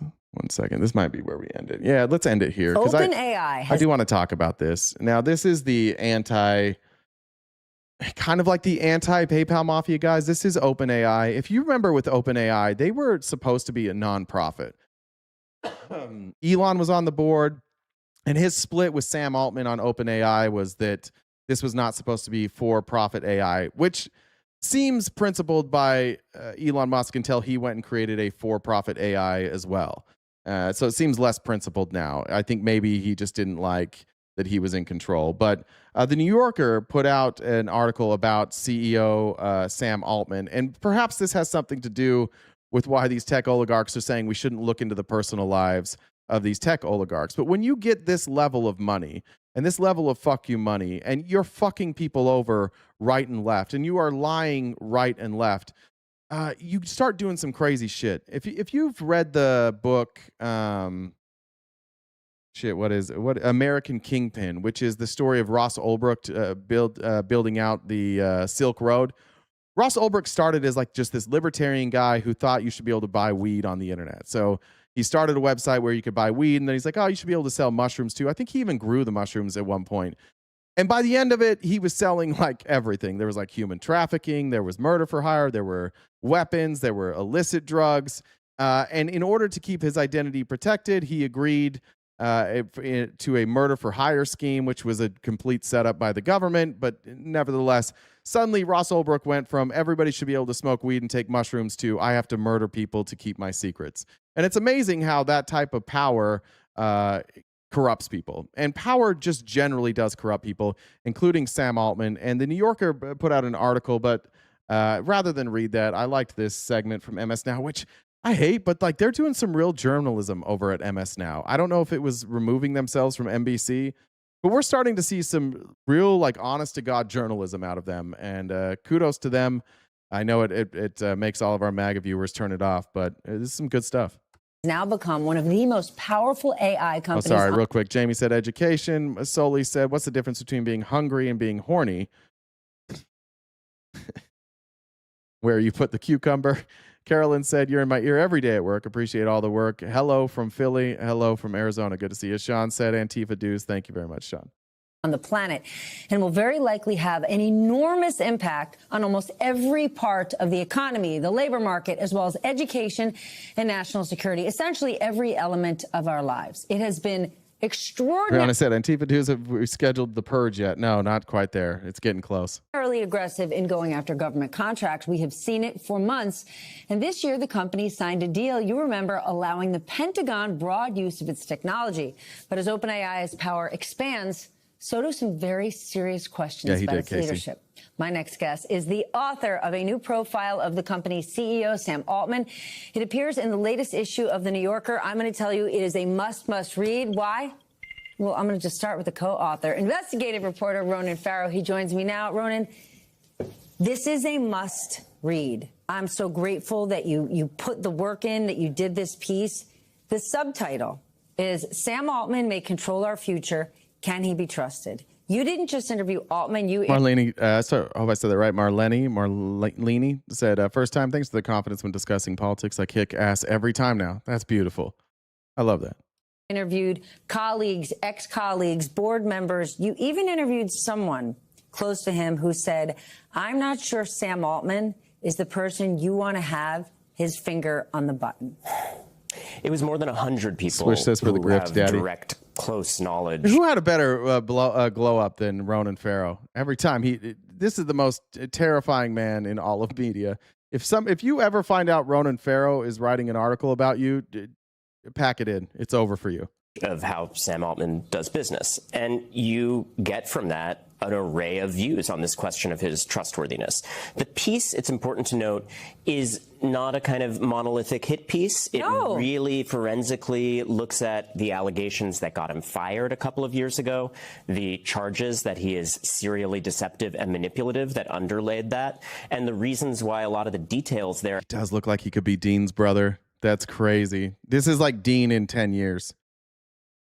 Dean's still going to look 17 when he's 40, but yeah, that does look like Dean. Haven't come out yet, some of which appears to be related to things being deliberately kept out of writing and kept quiet. That's all emerging now. And okay, but how dangerous is that, right? Because when we think it's not a public company, but when we think about public companies, everything has to be transparent. They're highly regulated. Who's Ronan Farrow's mom again?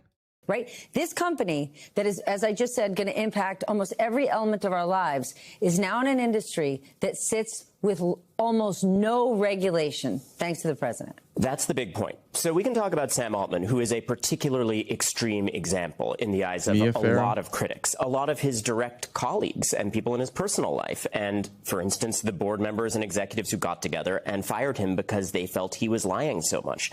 We uncovered this set of internal documents, a kind of fabled memo compiled by Ilya Sutskever, another one of OpenAI's founders, where... Hold up. This is Woody Allen's son? He's Woody Allen's son? How did I not know that? But could be Frank Sinatra's son? What the shit? I forgot that's who Mia Farrow was. She was Woody Allen's wife. I didn't remember that. Yeah, she was a actress. I don't know what she was in. At the beginning, there's a list, and it begins with Sam Altman exhibits a pattern of lying. We can talk about Sam. He does appear to, even against the backdrop of Silicon Valley hype, exhibit a degree of dissembling that people, even there, even like pragmatic investors who aren't really into all of these grand safety stakes, they just want growth, they consider it dysfunctional. But this is about more than Sam. You just said it. Thanks, Tad This is Renee. about an industry where these fallible individuals and companies have, by their own account, in their hands, our future. All of these safety stakes, all these economic stakes, and we don't have the kind of regulation that we have in other sectors. But can we go back to Sam? Because you can look at other industries, right? You can look at banking and say, you like Jamie Dimon's management style. Now, some of these accusations, which they haven't gotten to yet, but we'll get to them.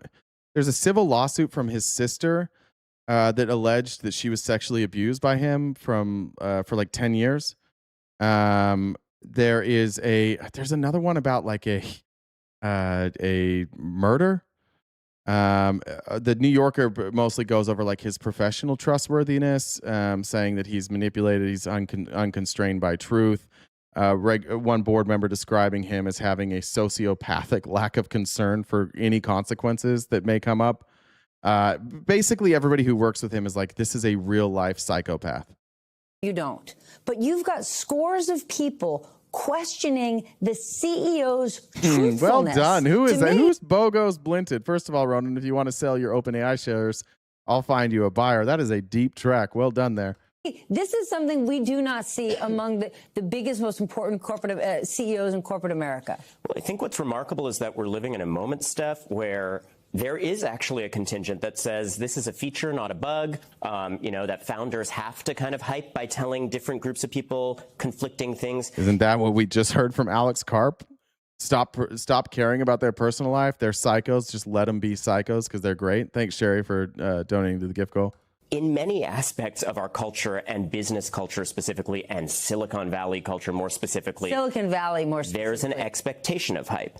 I think that's something we should all examine, that there's more and more comfort with this kind of post-truth culture. But again, even against that backdrop, there are people who, when Sam Altman was fired for this 2 years ago, they say that they gave him the benefit of the doubt. And some of those same high-profile investors, high-profile executives who backed him at the time were telling me during this piece, now that I look back and now that I see that this degree of dishonesty in their eyes has stabilized as a trait, continues. Like, we have legitimately the biggest psychopaths in American history currently at the helm. Donald Trump is a known sociopath. This man cares little to none for virtually anybody. His number one advisor is legitimately a Nazi in Stephen Miller. He's got Christian nationalist Pete Hegseth as his Secretary of Defense. He's got an entire cabinet full of sycophants, like billionaires. His chief economic advisor is a George Soros protege that we're just pretending isn't. This is the most psychopathic administration, and then they have teamed up with another group of psychopaths who wants to replace them in Elon Musk and Peter Thiel and Alex Karp, and we're just all walking around like it's still normal. I don't understand you MAGA people. I don't understand what it is that you're watching.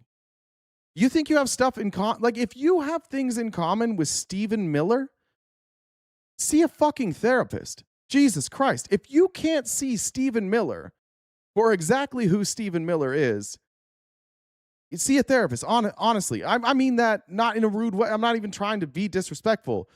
You can't recognize a full-blown Nazi. There's nothing normal about where we're at right now, and I don't know how to like elevate that into a way that makes everyday people understand this, but this isn't fucking normal. We're in a war that nobody can explain. Nobody. From the start, nobody can explain it. We're kidnapping world leaders. We still don't really know why. The economy is just being handed to a handful of billionaires. And they're getting up, other billionaires are getting up in front of microphones telling you that Donald Trump is so goddamn special and so goddamn smart that even when it feels like you're losing all of your money, even when it feels like you can't afford anything, we're actually in the fucking golden age right now. I don't know what to do with this when you guys won't acknowledge reality. And now we've got people like Sam Altman, just complete and total psychopaths. And we're betting the entire future of not only our economy, but our country on psychopaths like Alex Karp and Sam Altman and Elon Musk and Peter Thiel. And we can't get you to even realize it. Where did what's his face go that's here every day? What's his name? Is it George? I don't know if he got muted or not. I forget his name. He's like, this is boring. Yeah, it probably is boring for you because you don't want to accept it. This is bizarro world that we live in right now. This story 20 years ago would have been the only story. Everybody would be covering it. But today it's just like, oh, that's just one more psychotic billionaire who's openly talking about ending democracy and taking over the world, and we're just still giving them government contracts. In the UK, they're like, Palantir's not getting any more contracts. They actually have a wing of their government that's like, no, Palantir's got to go. These guys are fucking psychos. The whole world looking at America's like, what? Whoa, what? Like, we make North Korea look sane currently. This is so transparent if you are not MAGA. I honestly, like, I wake up every day thinking, and maybe that's not my role, I don't know, but every day I wake up and go, how the fuck can I get just one MAGA person to pay attention today and to think about where we're at? Because this is crazy shit. Like, we're all just watching this like it's normal. We're all just having regular fucking days today. And this is a real story about a real life psychopath who is probably going to control a significant portion of our government software. Filters into, we see it in the news right now, right? This disagreement between him and the... Damn, Jim, thank you. Jim, Jim in chat sent $200 to Discord messages sent to Jen. Damn, man. Thank you. You guys really stepped up today. I appreciate that. Thanks, Jim. CFO of the company, a lot of instances where partners like Microsoft are claiming that OpenAI has made conflicting deals. There's a case we talk about in this story where on the same day, OpenAI announces that they're still exclusive to Microsoft for their underlying what are called stateless models without memory. And then they turn around and announce that they have a new deal with Amazon for selling enterprise solutions to build agents that are stateful. Okay. And Microsoft says that's not possible without relying on the stuff that's exclusive to us. What you are laying out are like the kind of things that you would see in a sci-fi movie, right? Because they think it's a goddamn sci-fi movie. They're living out a sci-fi script that they've already written. They're literally like living it out. And the only reason they're able to live this out is because Donald Trump is entirely corrupt and really fucking stupid. And you guys sold your soul to him so you don't get to look. You just do this. It's eyes wide shut all day, every day. But that's why it feels fucking insane, because they wrote it all down. They planned all of this. Yeah, they're LARPing, exactly. And because Donald Trump and the Trump family can make billions of dollars off of this, they're going along with it. And they have just earned, bought, tricked you. How, for whatever reason, you're still loyal to them. For whatever reason, you're still going along with it at your own demise. Casca said, and that was who sent the message. Thank you, Casca said, fuck David, Robert, and Trump. Missed some streams. Antifa/scam dues plus RTP Sanity Fund, whatever you use that for. Maybe a nice daughter-dad night. Thank you. As always, much love. Keep it up, man, and breathe. Can't stop all the stupid. And also maybe a cowboy hat one day. Well, maybe we might need to do that. Where a business became so big and all-encompassing, it took down the planet. Okay, but here's the thing. The likes of Sam Altman and Elon Musk are open about it. They're open about, like, what we're doing could, decimate the world, but let's try anyway. And it seems like the majority of people don't realize this is happening or can't do anything about it. And for these guys treating the planet like a science project, they could get on their rocket ships and leave, and we'll be left here with what? This is the thing. I don't even think it's that. Like they just don't care about anybody else. They're sociopaths. It's worth the risk to them. They have, all these guys have 50 more years on this earth tops. They don't care about their children. They don't care about their legacy. They don't care about humanity. They don't have any time to care about the climate or the future. They're just completely wrapped up in themselves. AI was explicitly founded as a nonprofit where Elon Musk and others gave money and the brightest talent joined on the assurance that they were safety first, and that actually not just as an empty promise, but in their foundational business Using structure. the word talent a little loosely there. They had a mission to safeguard humanity from this technology, even at the expense of growth. And they got lost? See you, Michael. Well, part of the piece is that at a high level, one of the alleged deceptions is that actually sometimes in the same period where they were publicly and to new recruits saying, we're always going to be a nonprofit, we have these private records where the founders are saying, how can we get out of this nonprofit arrangement? We want growth. And in the words of Greg Brockman, one of the co-founders, we want power. And he also talks in one of his journals about, look, he evinces conflicting motives about what he wants, but one of them is, how do I get to $1 billion? Even if we take them at face value that they started this project to benefit humanity, look how quickly they abandoned it when there was a little bit of pressure to make money. Is Sam Altman living the life of the head of a nonprofit? Well, I think I don't need One to love, answer will that you question send that beyond to the way my you just TikTok? asked it. I will say that when we look at someone who tells us, as he put it in his words, this technology could be lights out for all of us, and then a few years later is turning around and saying, we've got to go as fast as possible to beat the competition. And in the view of safety researchers inside this company, some of whom blew the whistle to the board, we have these internal records of this that are emerging for the first time here, he is endangering that original mission. And he's saying it while he's smiling first close-up with the president. Now, OpenAI did issue a statement in response to your piece, and I want to share what they wrote. They said, much of this piece revisits previously reported events through anonymous claims and selective anecdotes sourced from people with clear agendas. What is your response to that? Well, one of the reasons... I like it that they pretend they don't have a clear agenda, and he doesn't have a clear agenda to smear everybody who talks shit about him. I chose to spend a year and a half of my life, my co-author Andrew Morantz chose to spend a year and a half of his life on this story, is precisely because there were unanswered questions. You know the Silicon Valley community of investors. Not all of them knew what exactly had underpinned this firing. And because, for instance, a critical law firm investigation that cleared Sam Altman to come back in the eyes of board members that he put in place after others tried to fire him to oversee that investigation, they said, look the other way, we've done an investigation, it's enough. That was kept out of writing. So people really didn't know. What does kept out of writing mean? I know we're out of time.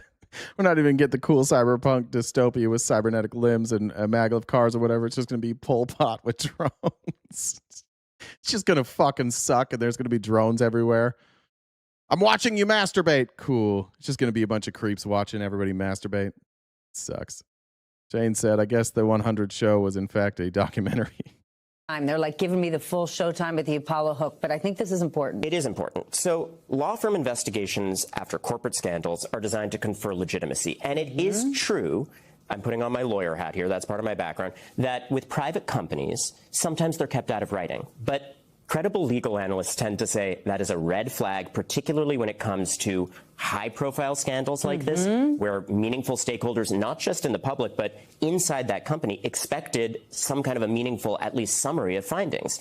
That it's a red flag if it's kept to only oral briefings. And that's one of the things we find for the first time in this piece.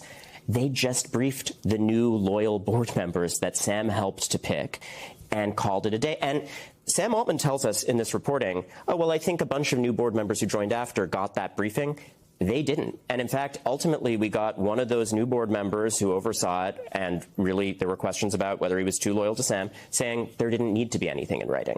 I'll leave it to other legal analysts to debate that, but I will tell you that a lot of people in this company and in this community found that extraordinary, and it left a situation where there really were unanswered questions. We lay out a lot of those answers for the first time here, and I think it was meaningful to me because it opens up this wider conversation about the need for guardrails. If these excuse me, going to cut it there, and we'll cover more of what's actually in that Atlantic article, but that was a good way to end there.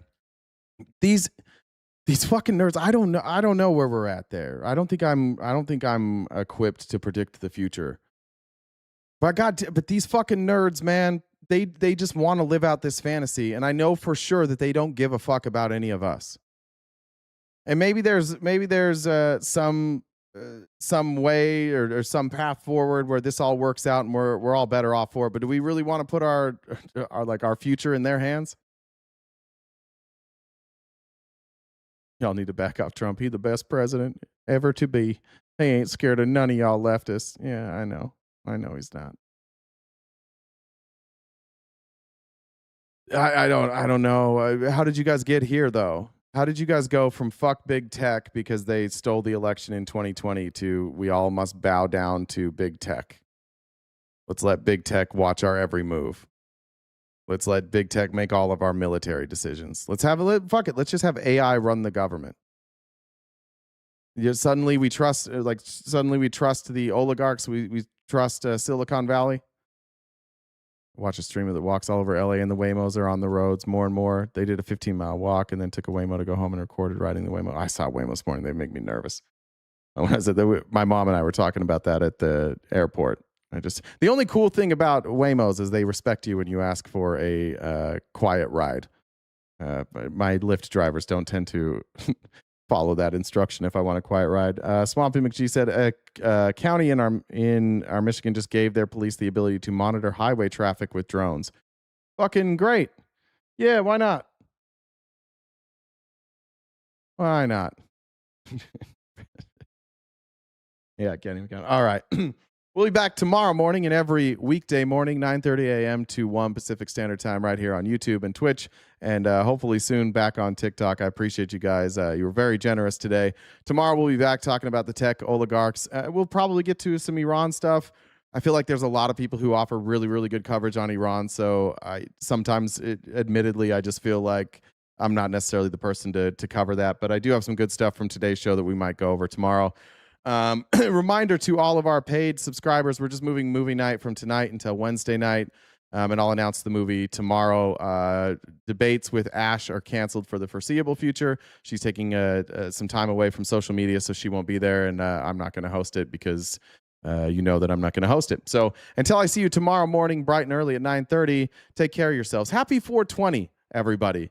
If you like me love 420, I hope it's the best day of the year. If you've been on the fence about 420, today might be your day. Give it a shot. Start with 5 milligrams of a tasty little edible and see where the world takes you. Go outside and touch grass. Smoke the grass, touch the grass, or go outside, touch the grass, and then smoke the grass. Do it together. Nothing better than 420 in nature. I hope you guys enjoy it. I will be enjoying it on a patio with a home-cooked meal that I made myself, and watching the sunset and thinking about each and every one of you until I see you again in the morning. Until then, take care of yourselves, take care of your friends, take care of your families. Love yourself. Drink lots of water, and stay cute and cool. Have a great, great, great summer.